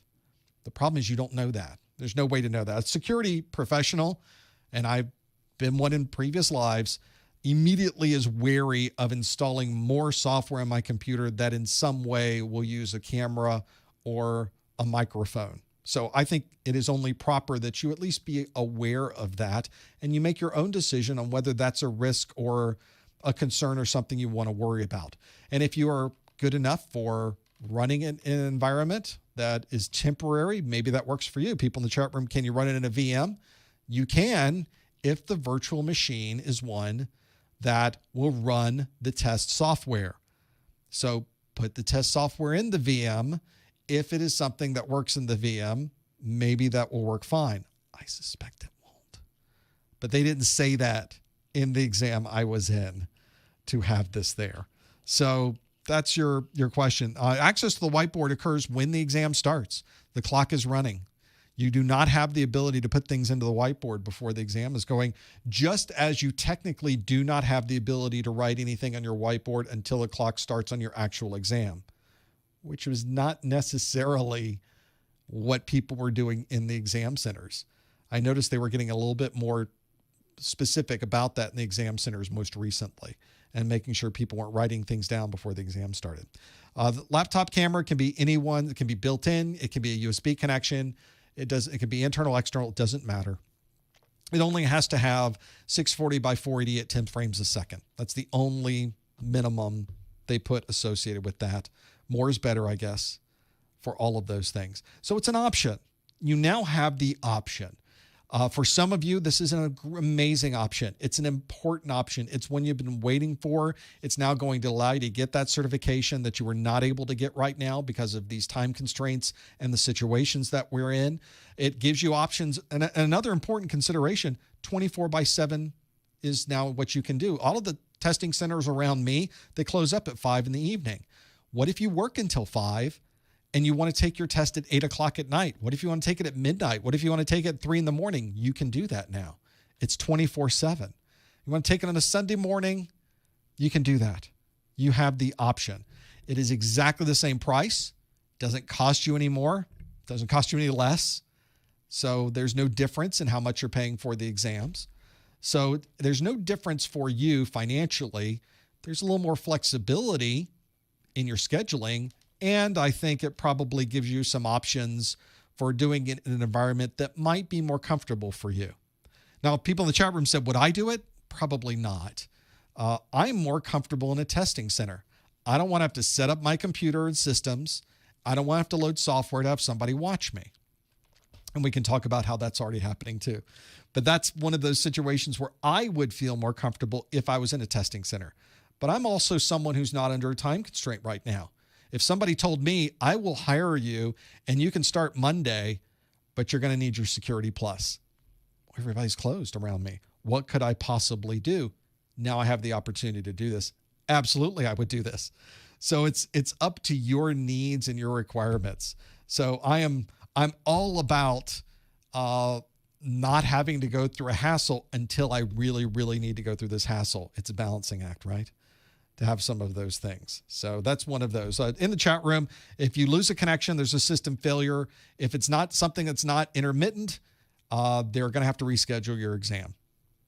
Can you do something on blank paper? You cannot. You cannot use a pencil. You cannot use a pen. Can't use any writing instruments. You can't have any paper near you. Has to be all done on the online whiteboard to be able to do that and have those capabilities. You'll be able to rewind and review the content. Once the live stream is over, it's immediately available for the replay. It takes a couple minutes for YouTube to have this go through, but that's how that works, to have all of those things there. This is a great opportunity, I think. A lot of the details, and some of you are even asking questions. What if your prescription glasses have a yellow tint on them? I have no idea. I'm sure there's got to be policies and procedures for this, but that's something that you can bring up with the proctors. It may be even part of the setup process beforehand and how all of those things there. So it's exciting.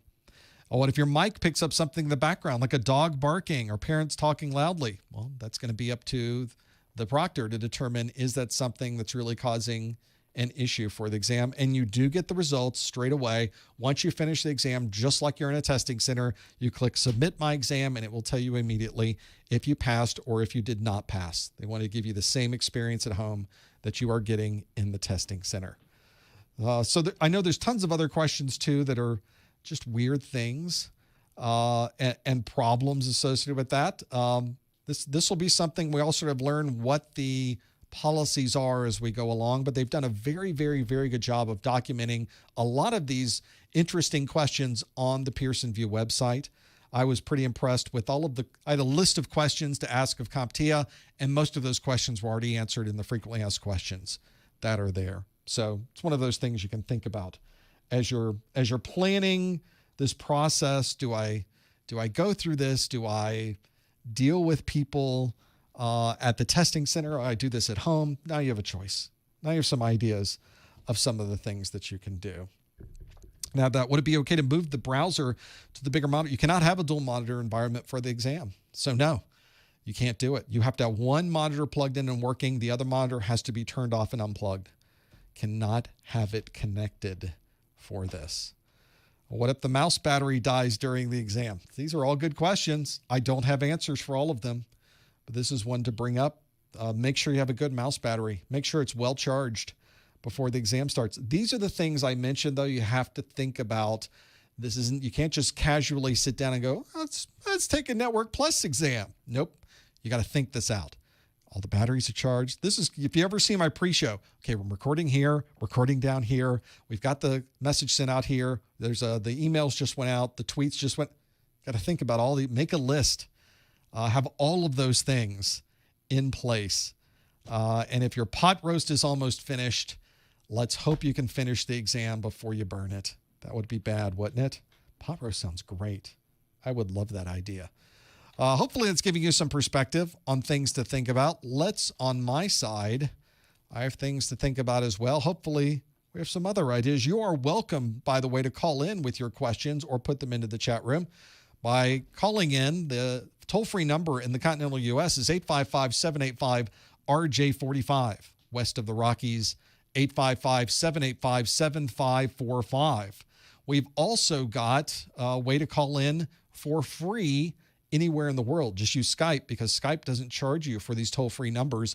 Just put a +1 at the beginning, +1 855-785-7545. So you've got some ideas of what you could do. Feel free to call in there. I'm also taking questions from the chat room. If you're watching this on YouTube or watching this on the Professor Messer website, it's the same chat. It's the YouTube chat that is there. That's the one we've been going back and forth. You cannot take the exam on a tablet, for example. Question from the chat room. You have to be able to take the exam on Windows or Mac OS. That's it. That is the only choice you have between those two. Can't take it on a tablet. Can't take it on a phone. Can't take it on you could take it on a tablet PC if you're running Windows 10, Windows 8.1, or Mac OS.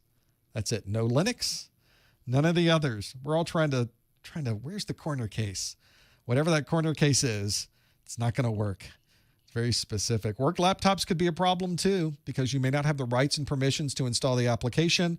There is a whole set of port numbers and URLs that must be opened if you are at work. So this may take some work with your security teams to make sure that your computer is able to communicate properly over the internet. To do this, your best thing to do, run the test app. If the test app works, you're fine. That's why they have the test app, to have all of those things there. I don't know if a VM will work or not. I have a feeling it would not, but that's it. That's the way. It's one of those, I think they probably thought of that one already. Let's quickly go to the phones, then we'll come back to those questions in the chat room, which means we'll talk to the 614 area code. Hi, caller. Which name are you calling from? Yeah, it's Don from Ohio. Hey, Don. Thanks for holding for so long. Oh, yeah, no problem. It's a lot of good information. What can we do for you? I was thinking of doing it from home. Sure. Yeah, can you hear me okay? Absolutely. Hello? Go ahead. Oh, okay. Yeah, I was wondering about those CompTIA objectives that you mentioned. When I started looking through those, I noticed some of them, I don't know what they necessarily mean, what I think they mean. Like 4.2, where it says, install and configure like LDAP. Right. I decided then that, and I went out to look at your 4.2 video just to see if you're on there installing LDAP or something, and it didn't look like that's exactly what you were doing. So is their objective wrong? I'm misunderstanding it? What? I don't think it's wrong. I think it's probably not well described. The specific. In fact, I'm looking at this right now, and I'm having the same kind of bad feeling in the pit of my stomach, because it specifically says, given a scenario, install and configure identity and access services. Now, if you've ever installed LDAP, that's hard enough. If you've ever configured LDAP, that's an enormous job. In fact, most people that install and configure anything talking to LDAP, we all get it wrong the first time. It's a mess. I got to call into support. There's crazy things going on. That's one of those situations where you don't want to do it. And it's not just LDAP, it's Kerberos. Wow, really? TACAX Plus? Whoa. CHAP, PAP, MSCHAP, Radius, SAML, OpenID Connect, OAuth, Shibboleth, Secure Token, and NTLM. No, fortunately, you do not have to yourself install and configure these identity and access services. I feel like they just copied and pasted into all of these different pieces without really giving a good scope of what they were asking for. I kind of have the luxury of having created courses for this going back to the 300 series. So the 301, the 401, and now the 501 are tests that are classes that I've created for this. So I sort of know what they're asking for based on the questions that have been on previous exams. And I kind of have a feel for how deep they want you to go. And that's why I created the videos to look and sound the way they did. Fortunately, you do not have to know how to install any of these, or at a very high level. Configure is sort of a broad term, but knowing how these fit into the list of things you need to know is really what they're asking about. What is LDAP and how is it used? What is Kerberos and how is it used? How is it different than LDAP? How is TACAX Plus used? Where would I see that being used? And why would I use TACAX Plus instead of LDAP? And you sort of go through the whole list that way. Fortunately, installing software that does all of these things might help you on the exam. It would probably make you a better security person because you've gone through the heartache and the pain of having to install a product like Open LDAP. That's a good example of one that you can download. It's open source software, and it's an LDAP server. But I would tell you that you do not even need to go anywhere close to that deep to be able to learn what you need to know for the exam. They're really looking for a high-level understanding of how these technologies are used and really what they do at their core. Okay, well, thanks. That is a big relief. I would imagine. Hopefully that gives you some perspective, and now you can kind of get through these. If you're ever wondering about that, what you did was probably the right idea. Go to the video, and you can see how deep I go in the video. That's about as deep as I felt CompTIA really required, and I did that for every single topic of the exam objectives.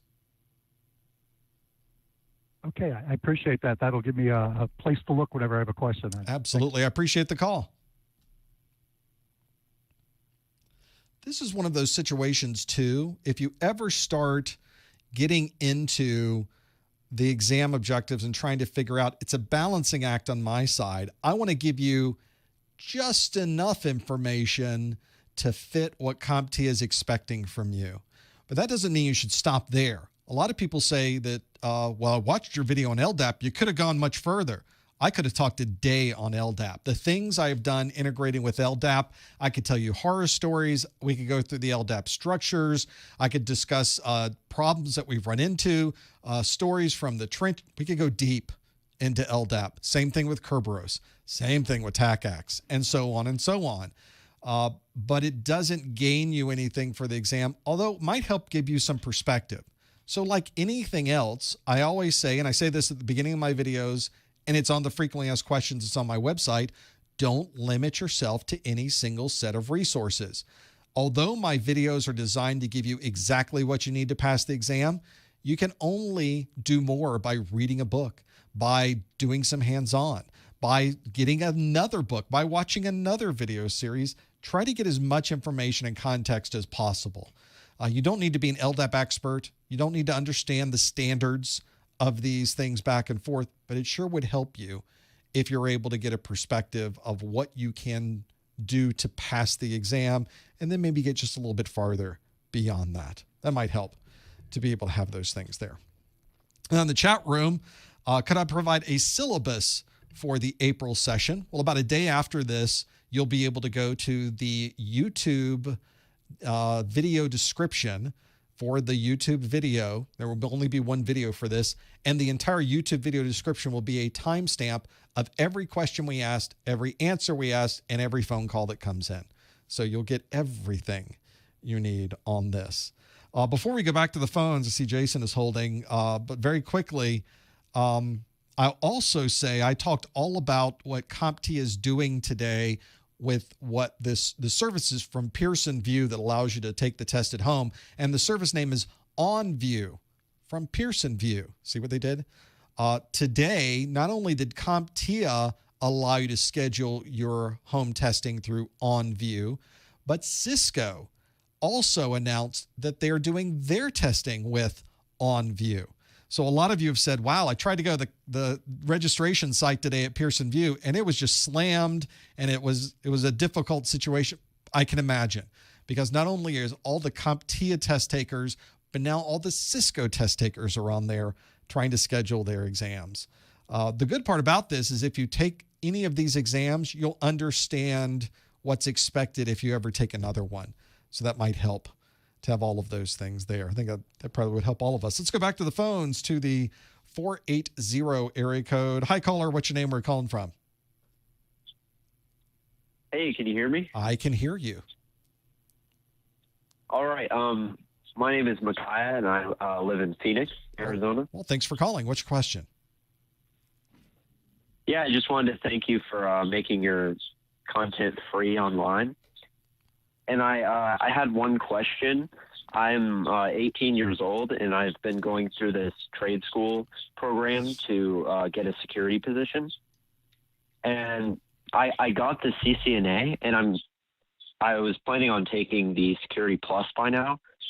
I was just wondering if for getting a job, whether I should expect to just go right into a security position, or if I should expect to maybe get a entry-level help desk job or something like that, maybe before I get into the higher-level security stuff. Yeah. The answer is a very qualified it depends. There are very few entry-level IT security positions out there, but there are some. And if you are in the right geography and you find the right company, they might have entry-level security positions. But I would say the vast majority, not just the majority, but the vast majority of jobs that you will find will be jobs getting you into IT, sometimes at a help desk or at a corporate help desk, but it's an entry-level position that makes sure that you're familiar with technology in general. And from there, you usually jump into operating systems or databases or networking or whatever it happens to be. The way that most people get into IT security is through IT networking because there's such a close overlap. On the Venn diagrams of networking and security, when you look at security, a huge part of IT security is related to networks. And I mentioned this earlier. This is my perspective as someone who worked for a manufacturer of software that created network analyzer and management software. And I would go meet with customers. And then I left that job and went to work for a security company. And I ended up meeting with the same customers when I moved because those customers who were in networking naturally moved into IT security because of the overlap. So I often tell people, if you want to become an expert with IT security, you already need to be an expert on the networking side. You need to understand routing, switching, the routing and switching protocols, dynamic routing protocols, understand IP subnetting. I mean, you just need to be very, very familiar with the configuration, the setup, the redundancy, everything associated with routing and switching, because a lot of what you do there goes right back to setting up redundant firewalls, to setting up IPsec tunnels, to setting up connections back to an LDAP database, setting up the connections for your VPNs to end user VPNs to connect in from their homes, which especially are important now. So that's why I usually will tell people, if you're interested in getting into IT security, do as much as you can in IT networking, because that is going to help you so much when you're ready to get into the security side. Now, I've also had people that I know that have been in our chat that I've known for years go through and get their basic IT knowledge, get a formal degree in something technically related, and they managed to get their first job working in a security operations center. It's an entry-level position in a SOC, security operations center, but they got into security as their first job. So those jobs are out there. I'm not going to say that you'll never find them, but it's such a small number of the available entry-level jobs that are out there.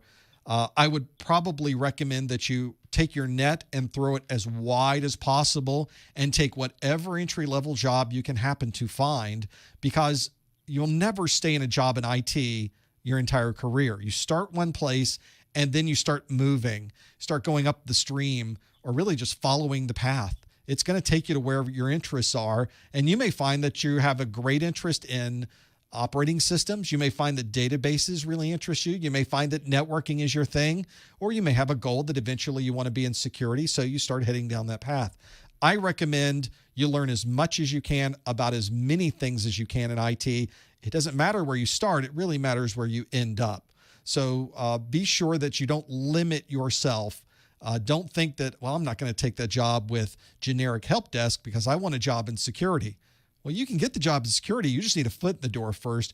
Get your foot in the door. It really doesn't matter what that is. Just get in the door, be a sponge, learn as much as you can, and trust me, they will be glad to move you into a different position and give you more responsibility. Where, if nothing else, we're really good at doing that in IT. All right. Yeah. Thank you. Absolutely. I appreciate the call. That's whenever I try to get into what do you do in IT? How do you get to where you want to go in IT? You just do it. This is one of the great benefits I think that we have over other types of environments. It's a lot different than manufacturing. It's different than healthcare. It's different than transportation, is that we have tons of flexibility on where we go. When I got into IT myself, I was field repair, field fix. I would drive to a customer site and either install or fix something that they had bought. A lot of people, you've seen this. If somebody needs to fix a laptop, that Dell sends a person in, they drive to your office or your house, they fix a laptop, they drive away the next thing. That's what I was doing. My next job, I got a job at a corporate help desk dealing with corporate apps, corporate computers. So it's sort of a step up. And from there, I saw an interest in the network operations, network operating systems. So I became very familiar with both Novell and Microsoft operating systems. Then I thought networking was cool. Moved in. So you just kind of follow it. The road kind of is built right in front of you as you go. And you could just choose from all of these different things to do. All you have to do is learn about them. So that would be kind of fun to be able to be in a job, have no ceiling. There's no limit to what you can do. You can decide what you want to do. Do you want to travel a lot or do you not want to travel? Make your own decision. Do you want to make a lot of money? Do you want to make a little bit of money? You get to decide. Do you want to have an interest in operating systems? Do you want to do networking? You get to decide where you go. So you just kind of decide where you want to go and follow that path. The paths are there. The openings are there. You kind of wait for the opening and you grab it. The good part about IT is there's plenty of openings and plenty of things to do. I think you just need to find the right way to do it. And I think that makes a lot of sense for most of us. That's the way I went through IT. And I think the thing I really got excited about IT about is there really was no limit. And when I finally left IT, when I finished working for someone else, when I decided to do this full-time for myself, that was kind of where that ended. But I was able to work up to a point where I'd gone through so many different things in technology. I thought I need to tell this story to other people. And that's kind of where this all came from. Let's go back to the phones, the 301 area code. Hi, caller. Which name were you calling from? First name is LaShawn, last name Jones. Hi, LaShawn. Thanks for calling. What can we do for you?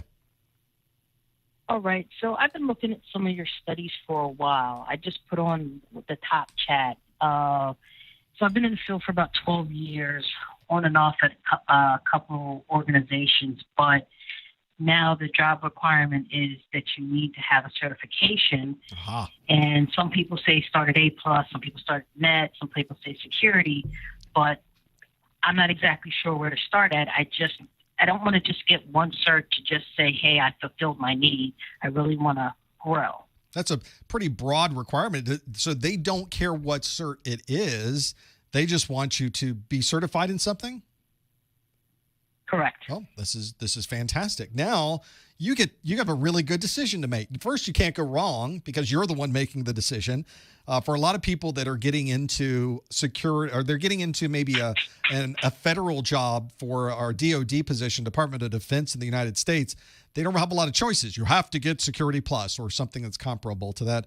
You're in a good place because now you get to decide what you want to do. So the question I have then, and this is more of this may take a little bit of introspection, is what do you want to be able to do, or what part of IT interests you the most? Is it operating systems? Is it databases? Is it networking? Is it security? What is it?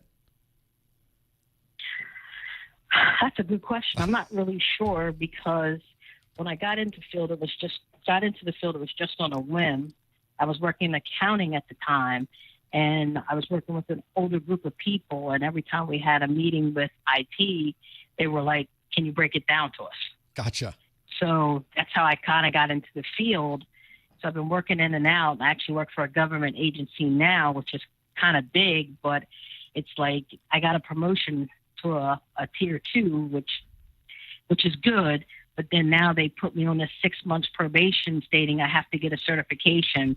But now with the COVID-19, I'm assuming that it'll be longer, but you never know. You never know. Well, this is one of those things where you may want to leverage the things that you've done in the past. And I know that accounting and IT doesn't necessarily have a direct correlation, but obviously everything we're doing in accounting these days is all electronic. It's all dealing with applications on an operating system. It's all dealing with rights and permissions of that data in that operating system. It's dealing with communications across the network to third parties. There's a lot of encryption. You have so many places you can go with this that all kind of ties back to some of the knowledge that you've had in the past.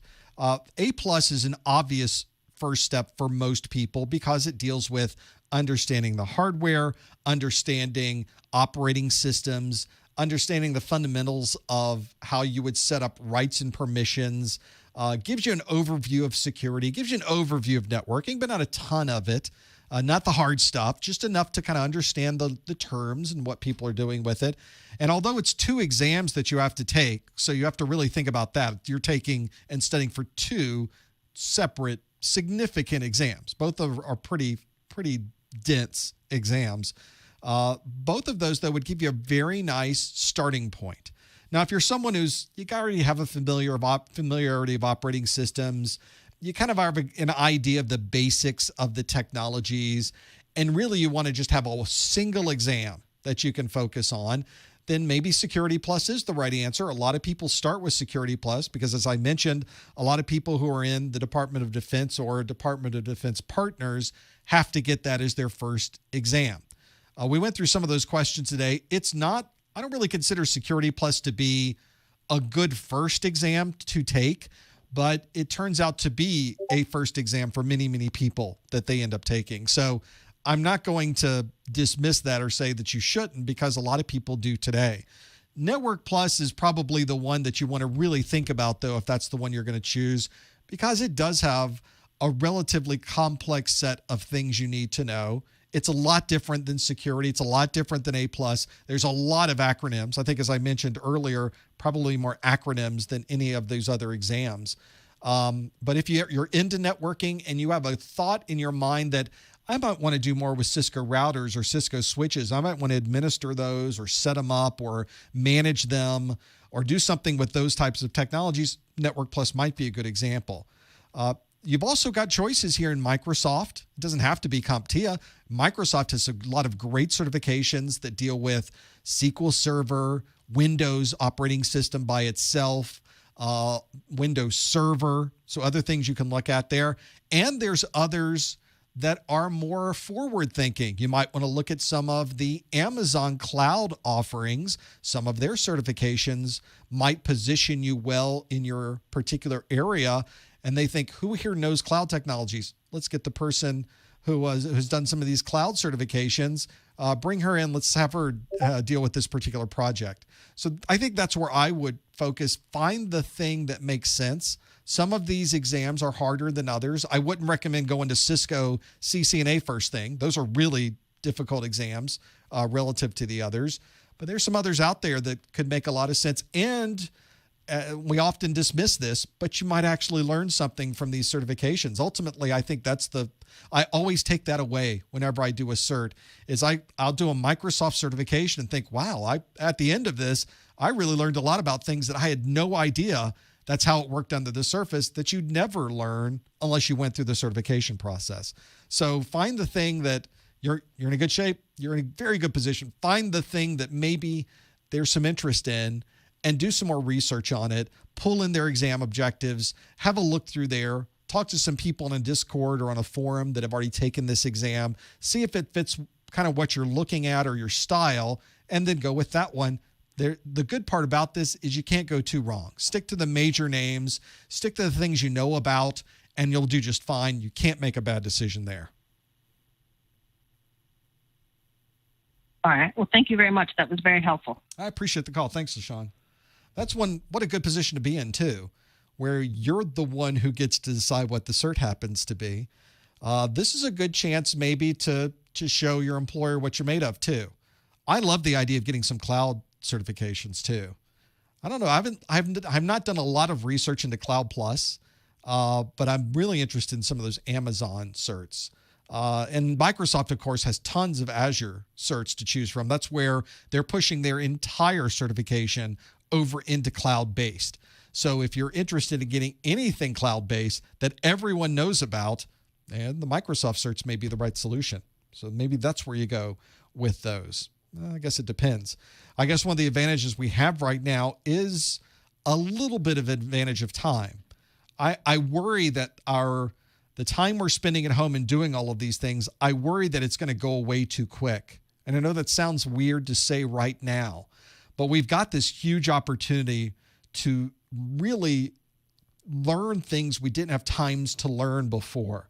This was our opportunity to really go through and get a certification we weren't able to get before, because now we've got the time to study. Now we're at home all the time. We're not commuting. Maybe I'm doing some work in front of the computer, but I can turn it off at 5 o'clock. Those are good things. That's a good position to be in. So I would hate to lose that opportunity, because I know once we now go back to work, we get back to our 9 to 5, we get back into some common cycle that we're used to, I feel like we're going to lose that opportunity. So now's a great time to do that. Even if you just get it jump started right now, I think that's a huge opportunity. Let's go back to the phones. 931. Hi, caller. Which name are you calling from? Anne. You cut off just a little bit there. Which name were you calling from? Anne. Hi, Anne. You didn't get cut off at all. That is your name. Hi, Anne. What can we do for you? Hi.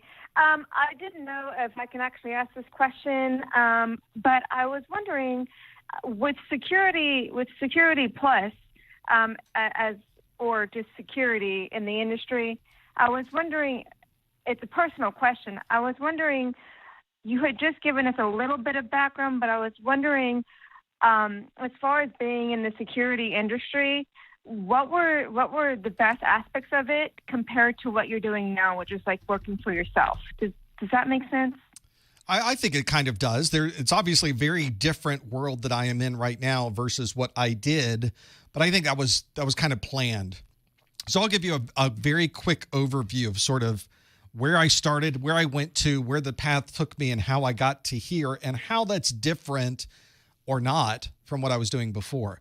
I got a management degree from Florida State University, a 4-year degree. Not a management IT or an MIS degree, it was called at the time, Management Information Systems, but a business management degree, a non-technical degree. So a lot of people ask, do I have to have a technical degree to get into IT? No, you do not. It helps if you do have a formal degree of some kind, but it can really be in anything. I think a lot of people will agree with me when I say that a formal degree is a way that people can tell that you can learn something. You're somebody who could be taught something and you can learn it. Whether that's good or bad, that's sort of the takeaway. I can't say that I used a lot of my management degree, maybe even today, but it was a non-technical degree. Now, while I was in college, I worked part-time for the computing center at Florida State. At the time, that was mainframes and supercomputers, where I got to at least be around high tech. At the time, Florida State University had one of the fastest computers in the world. It was called the ETA-10. It was a computer it ran so hot that they literally cooled it with liquid nitrogen. Liquid nitrogen would go through the mainframe. The supercomputer would go into the back room where they had a cryogenerator that would bring the liquid nitrogen back down to temperature, and then they would send it through the supercomputer again. Now, that's a pretty interesting set of technologies to learn from. So it was really cool to be around the people and the technology and having all of that run in one place. I realized at that point I wanted to do something with technology, whether it was mainframes or whether it was something else. Now, right out of college, I got a job, as I mentioned earlier, that job where I was taking motherboards and taking hard drives and taking memory and printers and plugging them in for customers, which is about as grunt, low-level tech job as you can get. But it was a great learning experience because I got to travel around by myself. I was a guy in a car. I'd start the day picking up my jobs. I'd drive around the counties.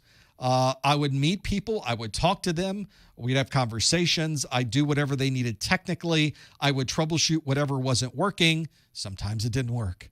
And then I would be on my way to the next one. That lasted about 9 months, and then I got a job working for one of those customers. That was an insurance company, a multi-billion-dollar conglomeration based out of Miami, and worked in their their help desk. I worked there 5 years I started in help desk. I moved into operating systems and did some training there. Then I moved into networking, where I really learned a lot about protocols, and then ultimately left there to go work for a company that made protocol analyzers. I liked the networking so much that I went to work for a company that was all about the packets. And I worked there about 10 years on and off. I kind of left in the middle and came back, but I was working for a manufacturer. I was working for a company that made the sniffer. The company was called Network General. And what was interesting about that is now you are representing a company. You're effectively the technical person who people are calling. You're the systems engineer that people are calling when they have questions about the product or they're having problems with the product. So you really have to know your stuff technically to be able to support that. And you have to be able to work with people, which is kind of a common theme you'll notice as we go through these stories, is that there is technology there, but it's always about working with the people. And I think that's an important aspect to what we sometimes forget about in IT. Once I finished working there, and it was a series of acquisitions and divestitures, and eventually I stayed there about 10 years and then moved to a next generation firewall company called Palo Alto Networks. At the time, I was the 95th employee. It was very early on. The product had not been seen by the world at that point. We were the first teams to be hired to present this to customers. And all of these jobs, once I got those types of jobs, were travel jobs. You would get on a plane, you would go to another city, you would meet with customers, you would show them how this technology was better than anything else in the world. You would pack up your stuff, you'd go to the next one that day. At the end of the day, you would be in a hotel overnight, or you would hop on another plane and fly to another place. That was a very common theme also with what I was doing. Tons of travel. And I've said previously in other study groups, I had about, I am a Delta million miler, and I have more than 1 million miles on the other airlines combined. Just constant travel. And so I mentioned earlier that you can decide what job you want based on your own criteria, because I would meet people throughout the day all the time. And I would say, well, I got to leave here because I got to catch this next flight. And they go, wow, you travel all the time. I could never do that. I'm like, that's fine, because you got this job, brother. You're good. You do what makes sense for you. I'll do the traveling. You stay here and we're good. You just find what works for you. And after a while, you make that point. One of the things I figured at that point, I'd been through kind of the hardware side of things, the operating system side of things, the networking side of things, the protocol side of things, the security side of things. There was this large group of content in my brain. And before I started with Palo Alto Networks, I started writing books and started making videos. So although I've only really been doing this for myself full-time for 5 years, as a company, I've really been doing this about 15. Because I realized then there were things on the internet that were missing, that was content people needed that wasn't there. And I thought, can I make content for people that need to know these things, but provide it in a way that is accessible, that doesn't cost a lot of money? And can I make it for free and still be something that's viable from a business perspective? And that's where the whole idea of what this finally turned into morphed into. It took a long time to get to a point where it was something I could do full time. It took about 10 years to be something I could do full time. Not an overnight story, not a story you're going to hear people talk about. What an amazing success. No, it was the slowest success you could hope for. But it finally turned into be a success. But now it's sort of the reverse of what I was doing. Now there is no travel. Now I don't talk to people on the phone. I get up in the morning, I come back to the studio, I write, I create a video, I get ready for a live stream. It's a different perspective. Instead of me now being the sponge my entire career, now I'm sort of trying to reverse this. How do I get all this stuff out of my brain and over to you? So in my mind, it's a similar thing. I hope I bring to the table something that you don't see with other instructors, because I've done this for a living. I've been in the trenches. I've had those overnights. I've been through the outages, and I've been doing it on operating systems and networks and security, which not a lot of people have that level of experience. So I thought this might be an opportunity to bring it to other people. So now I like to say that it's about the same as what I did before. I'm just not selling a firewall along with it. I'm just not selling a protocol analyzer along with it. I'm really giving people a perspective of what the technology can do, and I'm sort of wide open. From there, go get a certification. If anything, I'm kind of selling you on the knowledge that you can then use to do other things with. I often say that I don't have a formal corporate plan or corporate saying that what we do, but really, if anything, it's I want you to get a job or get a better job. That's it. That's our plan of what we want to do here at Messer Studios. And however I can get that content out that will get you a job or get you a better job, at the end of the day, that's what I'm shooting for.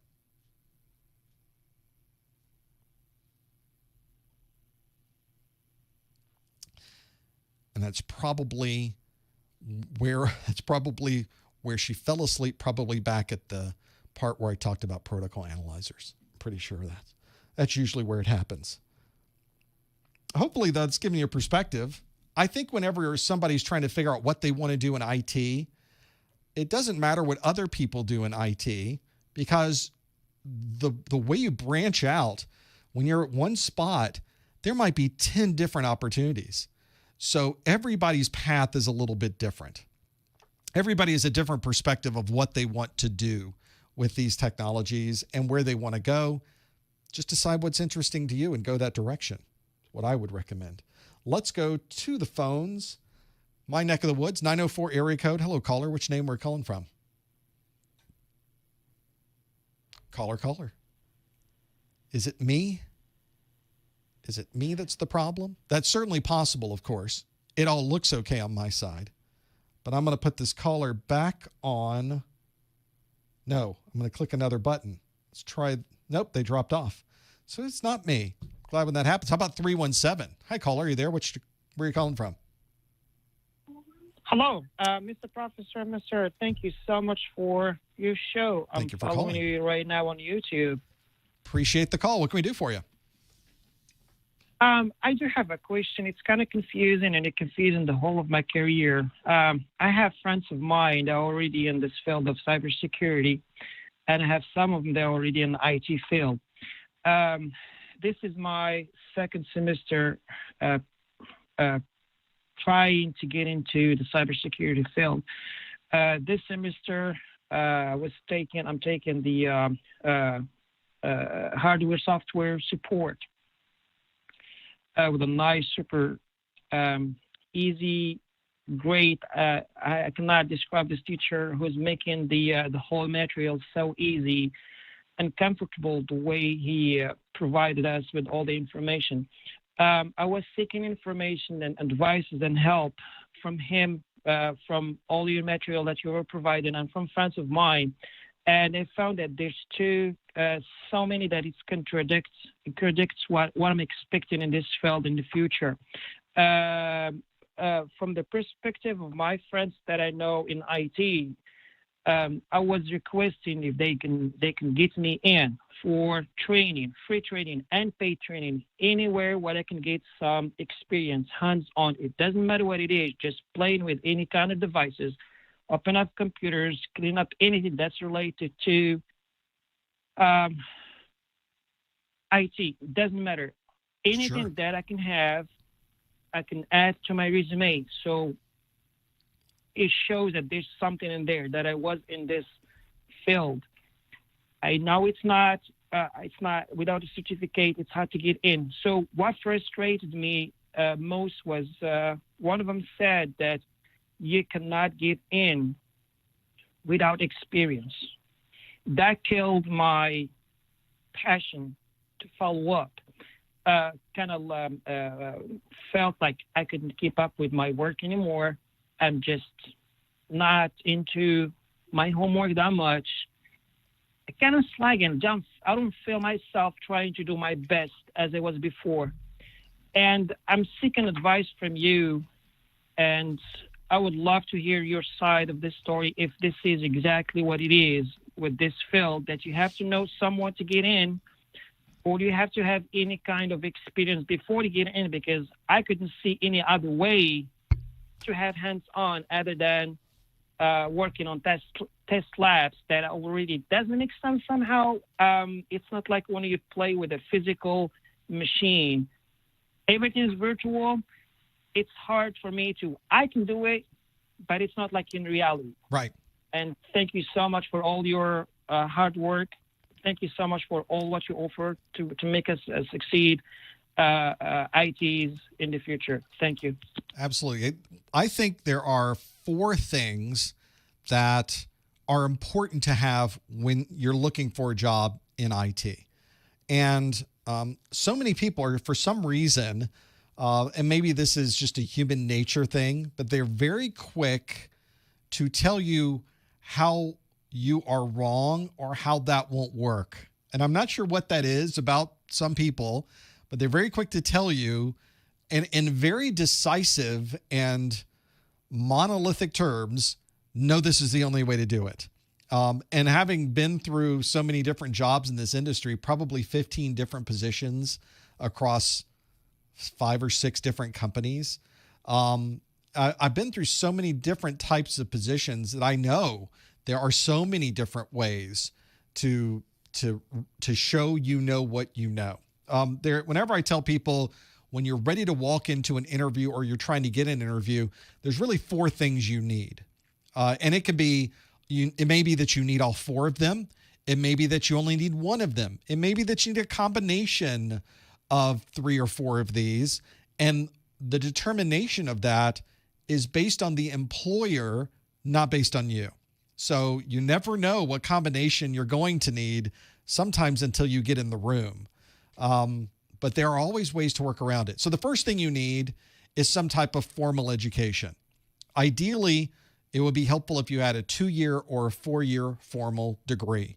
You don't have to have it, but it really helps if you have one of these 4 things. That is one of them. And as I mentioned, it doesn't have to be a degree in something technical. It can be a marketing degree. It could be a management degree. It could be a science degree. It could be a non-science degree. It's just a formal degree. Now, it helps if it's something technically related, but I'm proof that it doesn't have to be. The second thing is useful to have is some type of, in IT anyway, some industry certifications, showing that not only did you go through that 2 or 4 years to earn that degree that you earned, but you also have some interest in the technology. You have an A+, you have a Network+, you have a Security+, you have a Cisco, you have a Microsoft, you have a VMware, you have an Amazon. It doesn't matter what those things are. Find the thing that interests you the most and go get that industry certification. Incredibly useful to have there. The third thing, and I think that there are some people that completely overemphasize the importance of this, is experience. If everybody required experience, nobody would have a job, because you have to have experience to get a job, but you can't get a job unless you have experience. So somebody out there is hiring people with no experience. So that's just logic. You can always throw that out like, well, how did you get your job before you had experience? Oh, yeah, right. Somebody hired me before I had experience. And they're out there. Some employers prefer that you not have experience so they can pay you less, which is a perfectly reasonable trade-off, in my opinion. I don't have the experience.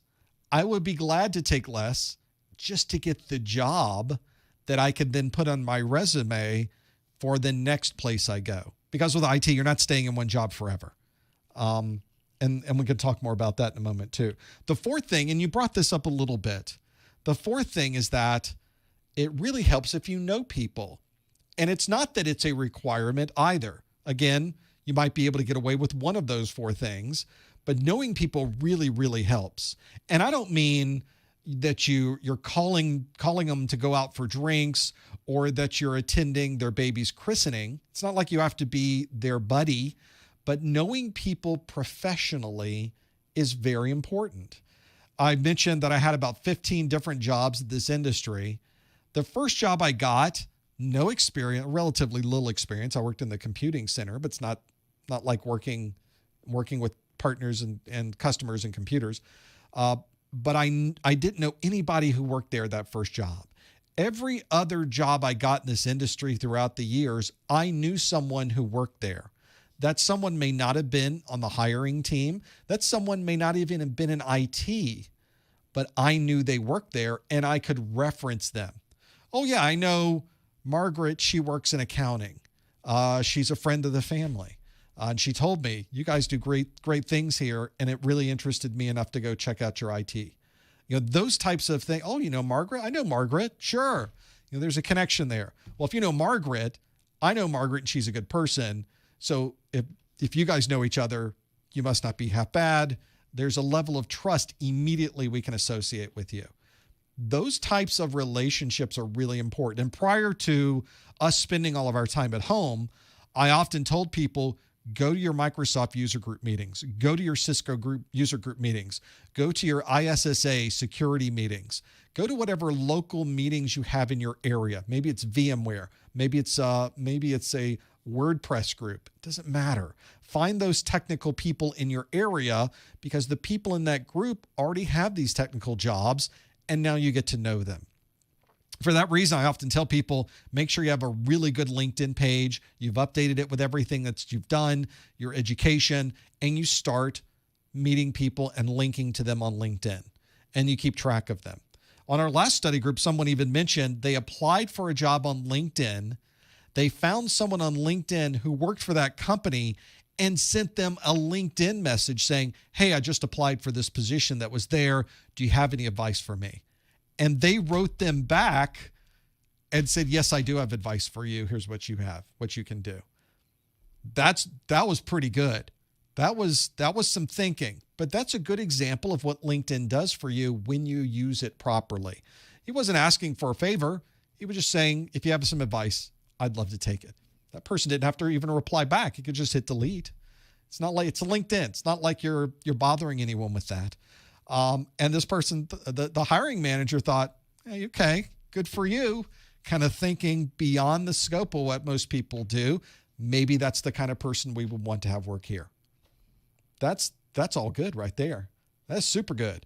So consider those types of situations too. You may be in a situation where that becomes incredibly important. Think about those 4 things, but those are 4 things. And no single one of those things is a replacement for the others. People will tell you the experience you have trumps everything else. No, it's not true.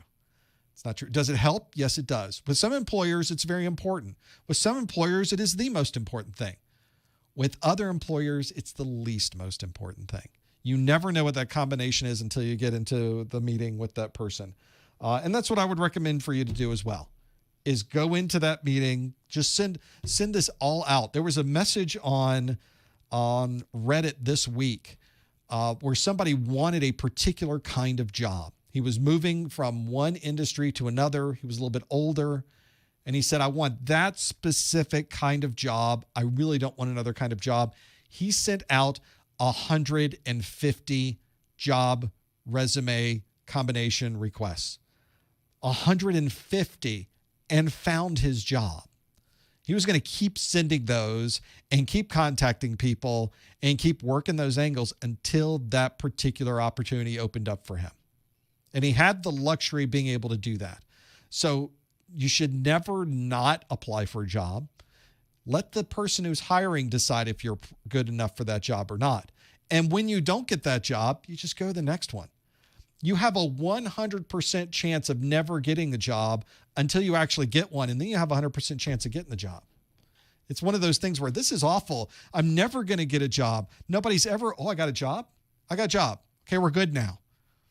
It's remarkable how suddenly the psyche changes. Your perspective does a 180. Like, oh, I got a job now. Now we're good. I didn't think that was going to happen ever. And then suddenly it absolutely happened. And that's perfectly natural when you're in the job position and being able to work on those. Best of luck. I think that's don't worry so much about what other people are saying either. If I listened to what other people told me about what to do in IT and what my job should be and which one I should take, holy cow, I already made enough bad decisions because I made some bad decisions with career. I don't talk about those very often. Everybody makes bad career moves. Everybody moves into a job and you think, what was I thinking? I think I have talked on here once before about taking a job that was an IT manager job. I got a management degree. I've done the technical piece of it. Why don't I manage the technical people? Yeah, not my thing. Didn't turn out so great. Multiple problems. It's one of those situations where it wasn't just not a good fit. There were other bad things that happened at the same time. It was a plethora of horribleness all at once. But I would recommend if you're gonna go down like in a flaming horrible mess, get it all out of the way at one time, then you can pick yourself up and keep going, because you're going to do that anyway. So I would always recommend going through the process of trying it out, seeing how it works, seeing if it makes sense for you. I think eventually you'll get to a point where, yeah, it's okay. We figured it out. We know. We can kind of keep going with that. I think that's probably, in my mind, giving it a shot and failing is probably just as important as doing it at all and making those things happen. So that can help you too. Hopefully that's giving you some perspective. Let's go back to the chat room real quick. I know we've gone for another hour or so, but I spent a lot of time talking about the online testing. We'll have to wait and see today if that straightens out a bit. I know that they had a little bit of a challenge for really understanding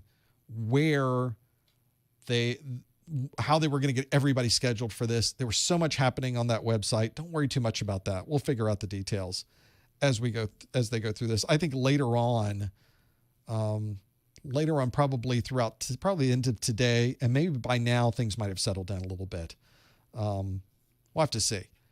And I think the important part about the online testing and being able to get there was really more of just a timing issue. Now, fortunately, scheduling your home exam, it's not a time-sensitive thing. So the fact that you probably couldn't schedule it at 9 o'clock Eastern this morning isn't the end of the world. Do it this afternoon. I think you'll be fine in figuring out those details. You're going to have to spend that time probably putting your testing room together anyway.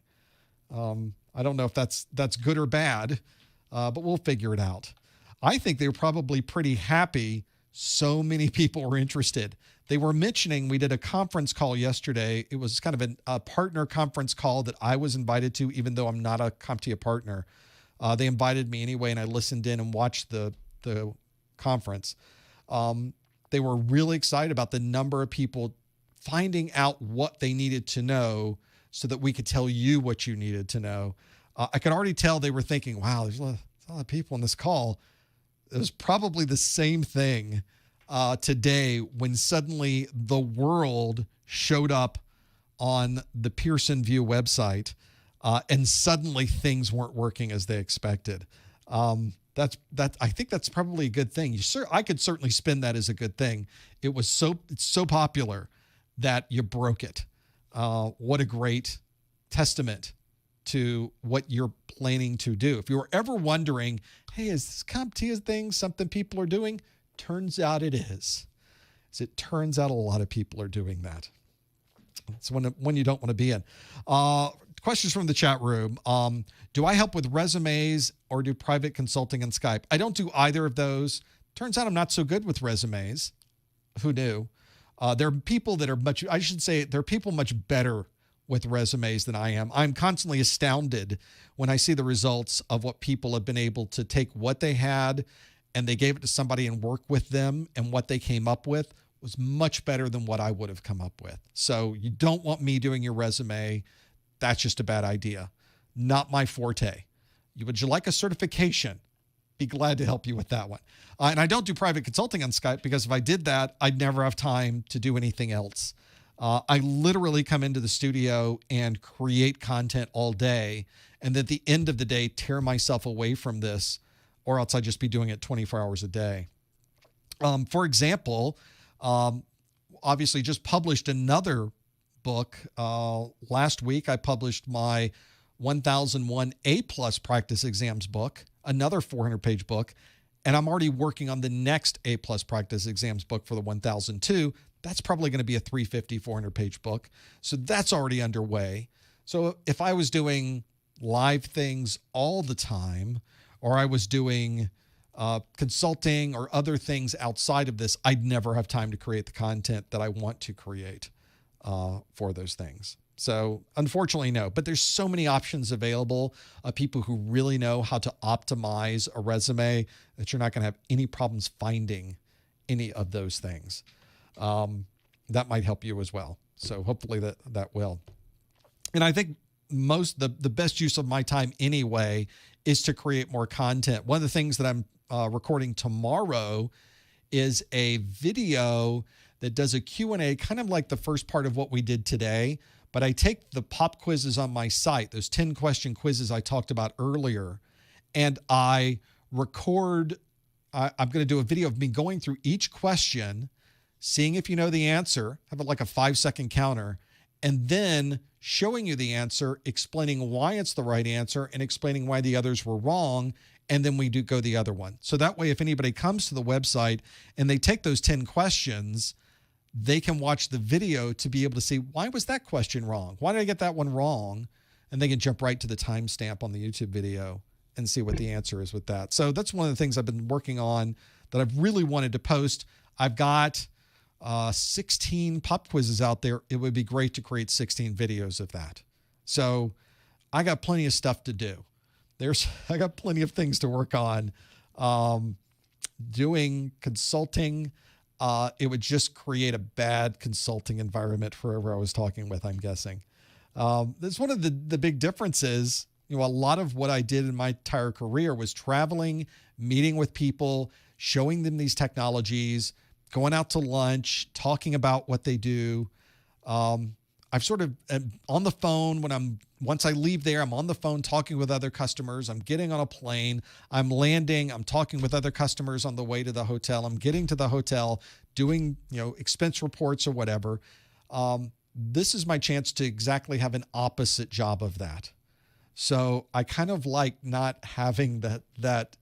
I enjoyed being hectic. It's kind of nice not being hectic. You get into a mode.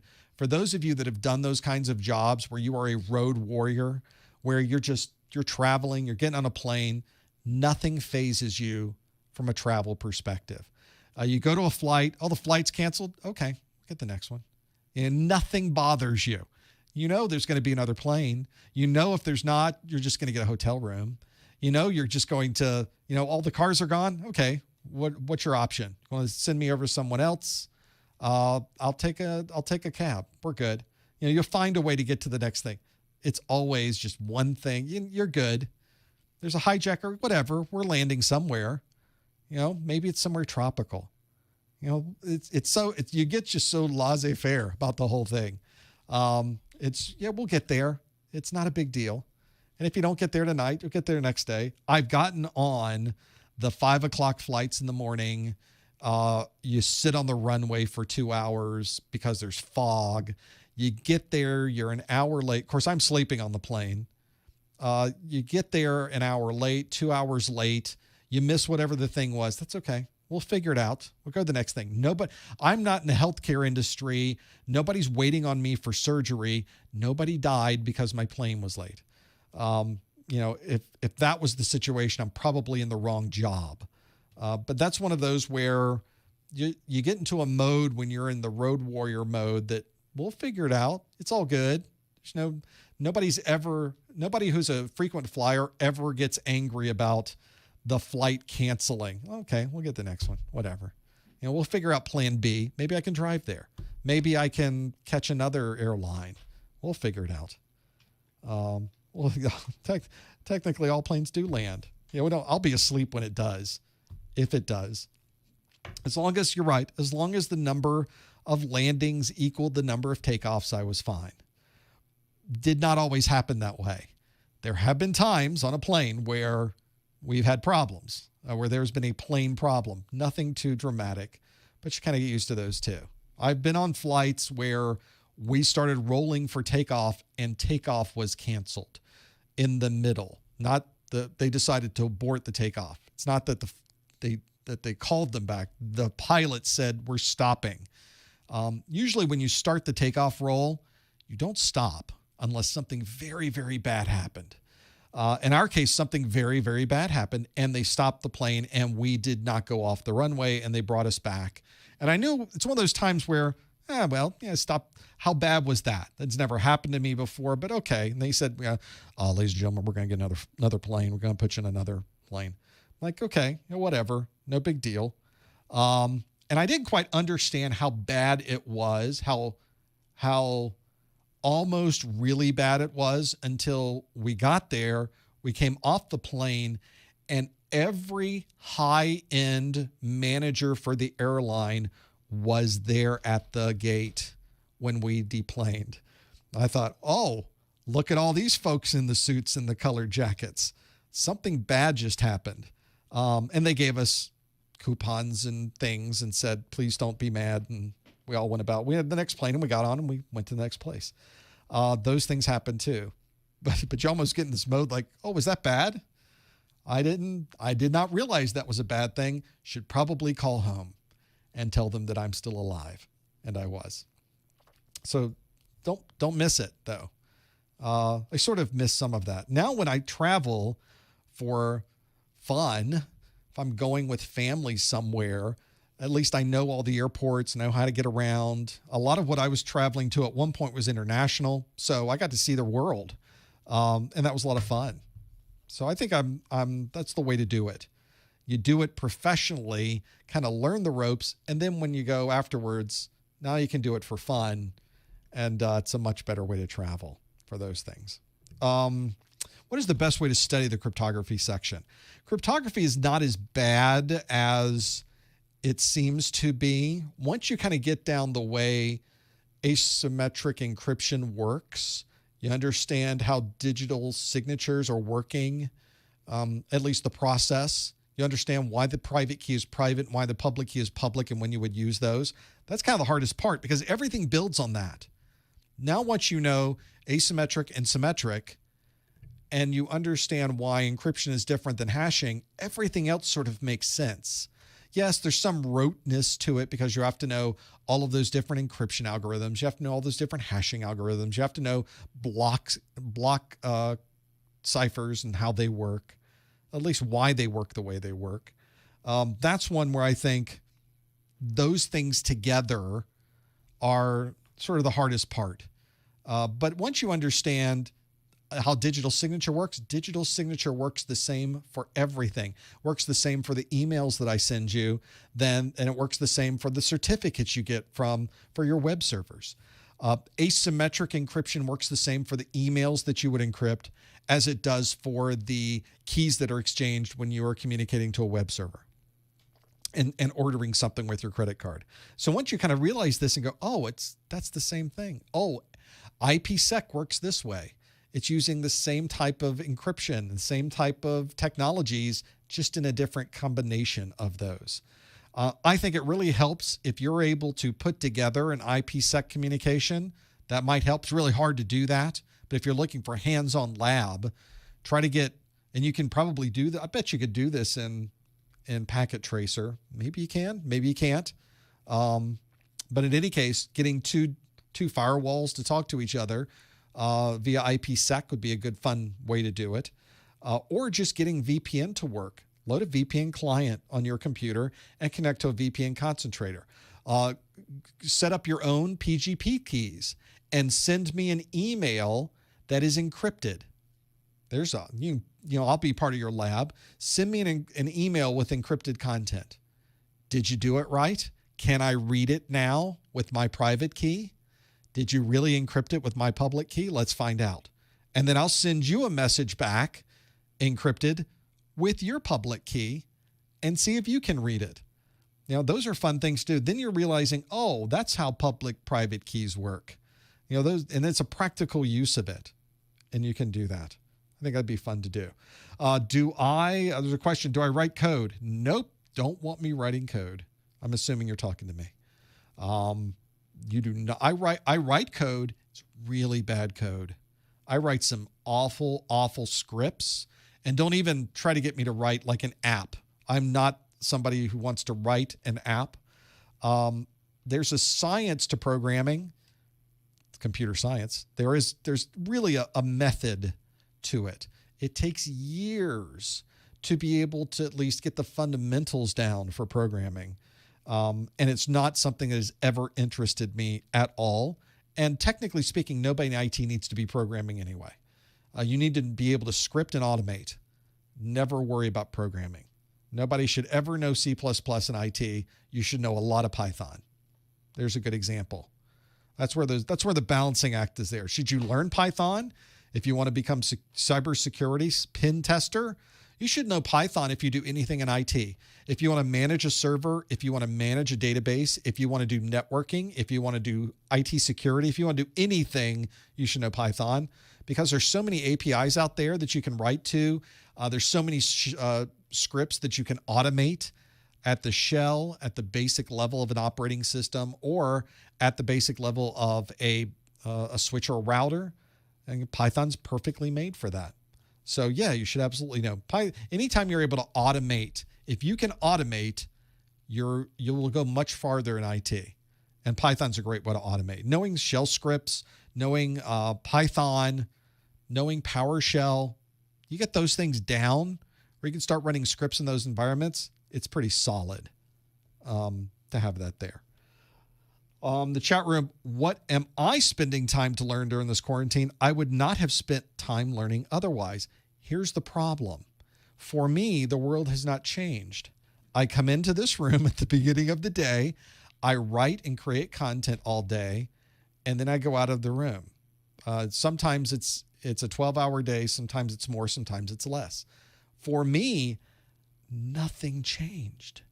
My day-to-day did not change. Obviously, around me, outside of this room, of course things changed.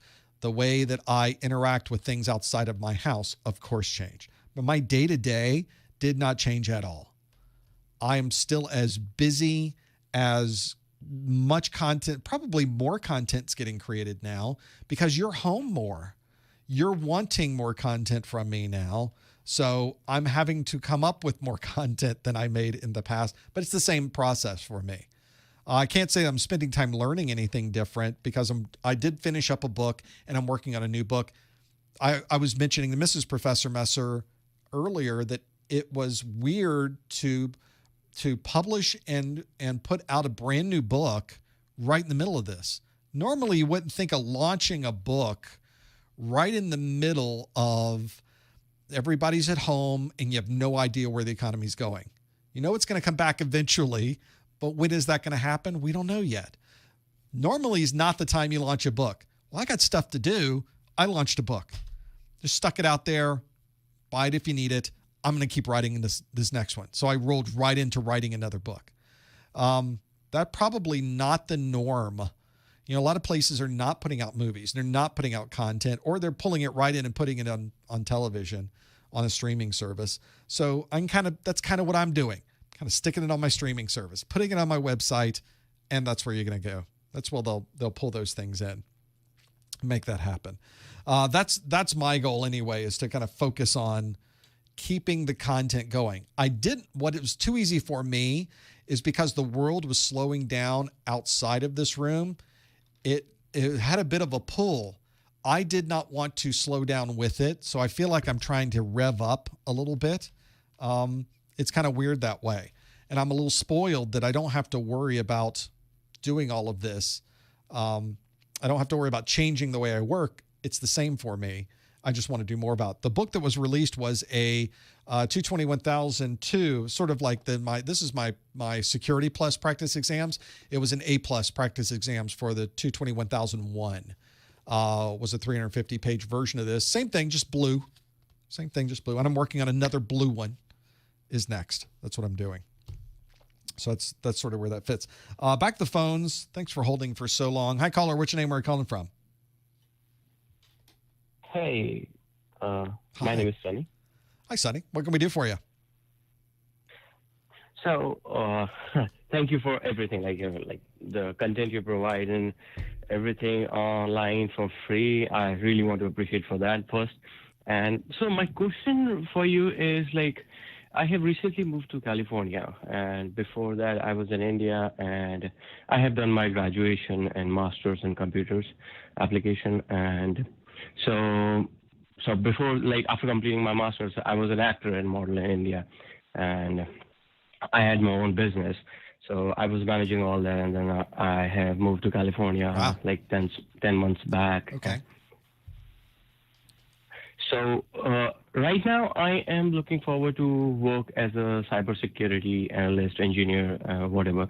So I have tried giving the exam twice, and I failed. I know the content, and I studied. It's just that whenever I appear for exam, I get nervous.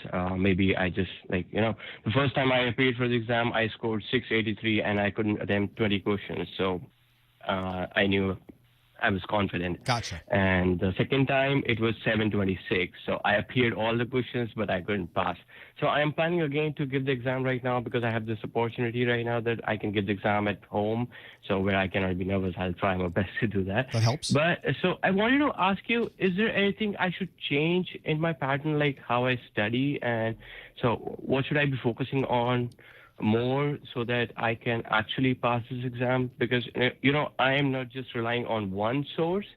So I am there are contents available for A+ and Network Plus and Security Plus. So most of the things are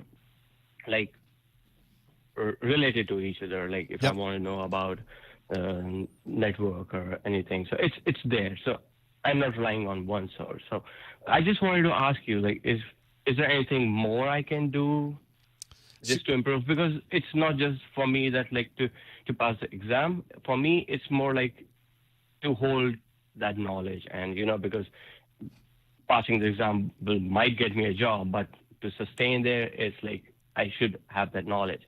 I can work.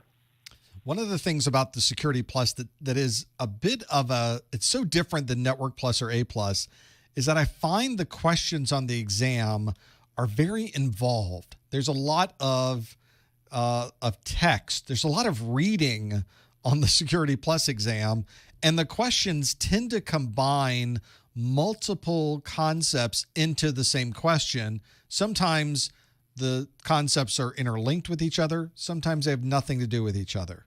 On top of that, the questions tend to have very detailed answers on them as well. There's a lot of reading. So almost part of the exam, and you mentioned this earlier, is just getting through the exam from a time management perspective is a challenge because there's so much to read and go through. One of the advantages I think you have at this point, you've taken it twice. A lot of the questions you're going to get, you probably have seen before. So there will be some familiarity there, and that might speed things up.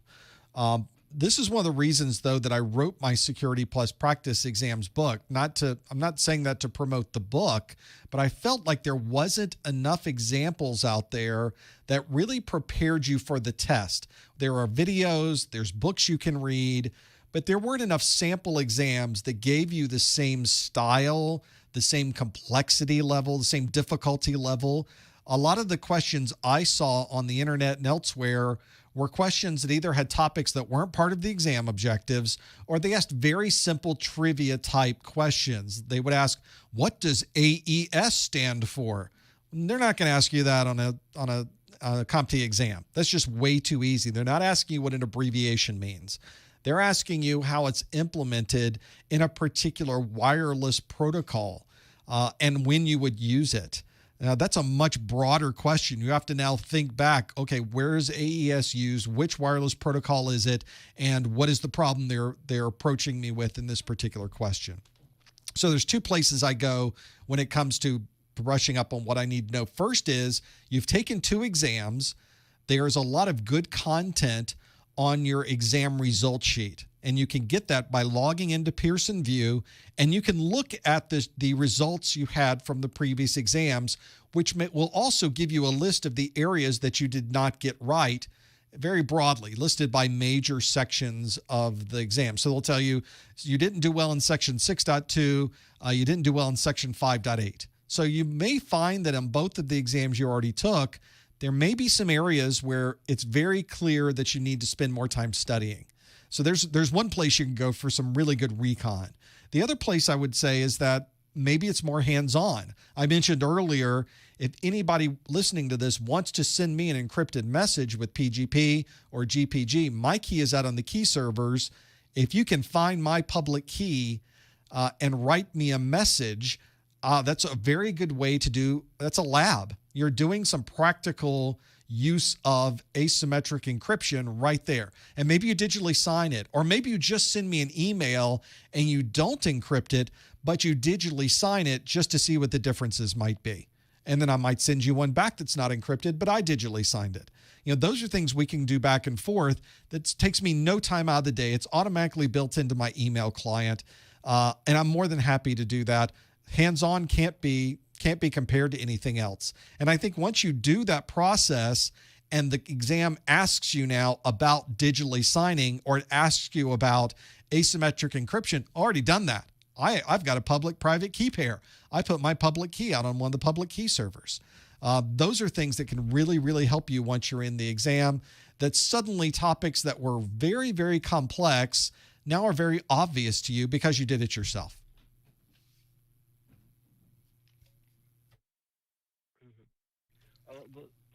Thank you so much, Professor.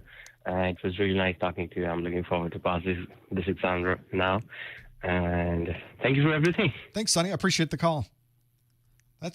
You're in a good position. There are other certification exams in my career I have taken more than once. So this is always an opportunity. You always learn something every time you fail. Anytime something breaks is a learning opportunity. Every time you miss something or you fail an exam, it's a learning opportunity.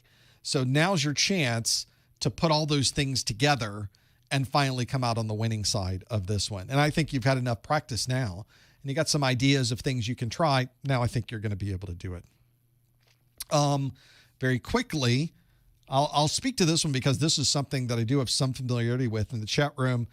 Where does a malware analyst fit in the scheme of certifications and the pathway towards it? Malware analyst, and this would be someone who receives some malware, a company or an individual finds some malware in their system. They send it in to a malware company. Maybe it's a McAfee, a Norton, a Palo Alto Networks, a Check Point. Though all of those companies have professionals there working as malware analysts, they grab the executable, they decompile it into its machine language form, and they step through the machine language to understand what that malware is doing. And then they categorize it, they create signatures to be able to block it, they understand more about what it's doing, and they can address that. And they're people, that's all they do all day, every day. Generally, those people are computer science people. I know we sort of fit it into cybersecurity is such a broad umbrella, but normally those people are on the computer science side of things. Those are the programming side of things because they need to understand machine language and the way machine language works. It's not something you commonly run into if you're managing a switch or a router or firewall. So it's really more people who have gone through the programming side of things that are on the computer science side. And as I've mentioned on other study groups, there's that Venn diagram of computer science and IT, and there's maybe not even a little bit of overlap in the middle. Computer science people are more the programmers and hardware developers, and then IT people are the people that are managing the infrastructure and keeping the data safe. So that's kind of where those differences are, because you need a knowledge of programming and, in this case, a knowledge of machine language, the way that the CPU processes this content to be able to be a malware analyst. It's a really amazing job. It's a fascinating job. In my previous job at Palo Alto Networks, I got to speak to a lot of malware analysts and talk to them about what they did, how they were able to take this data and turn it into a signature that I could put into the firewall that could block malware coming through in real time at multi-gigabit speeds. It's an interesting problem. And they have the analytics and the knowledge to be able to understand at the very basic bit level what the malware was doing so that they could then create an entire set of architectures that they could build on to be able to block that as it went across the network. Remarkable technologies and what must be an amazing job to do. Not in my particular realm because I'm on the IT side. But if I was going to be someone on the computer science side, that was a pretty cool job. That was a fun thing to look at because it was always different every time. Malware always did something different, and it's always changing. They create blocks for the malware. The malware authors find ways around it. So it's a constant battle back and forth. It's a race, and they're both racing to see what they're able to do to pull these things back and forth. Remarkable kind of job I would never be able to do. Probably wouldn't be very good at it if I tried, but one that is fascinating. I got to be the recipient of their knowledge because I then implemented the firewall and set up the rules and connected the infrastructure and designed it into a network so that it could then block the malware that the malware analyst was able to create a signature for. So it all works together, right? A lot of fun to be able to do things like that. Well, that kind of brings us to the end. We've got about 3 hours on this study group. I just could not stop talking. Thanks for joining us for that first hour where we did the Q&A. Thanks for that, letting me go through that little bit of overview of the things that we were talking about on the new online learning side of things. Always fun to have that. Got a little bit of interesting conversations there in the call-in show afterwards. That's always fun too. We've got another one of these set up. I think for the rest of the month, I don't have a formal study group schedule, but we got more right at the beginning of May. So there's probably one right around the corner. Thanks for joining us. Thanks for being here. Hey, chat room. Thanks for joining us on this as well. We couldn't do it without you. I really do appreciate you being here, and we look forward to doing another one of these very soon in the future. Thanks for joining us. See you next time on the Security Plus Study Group.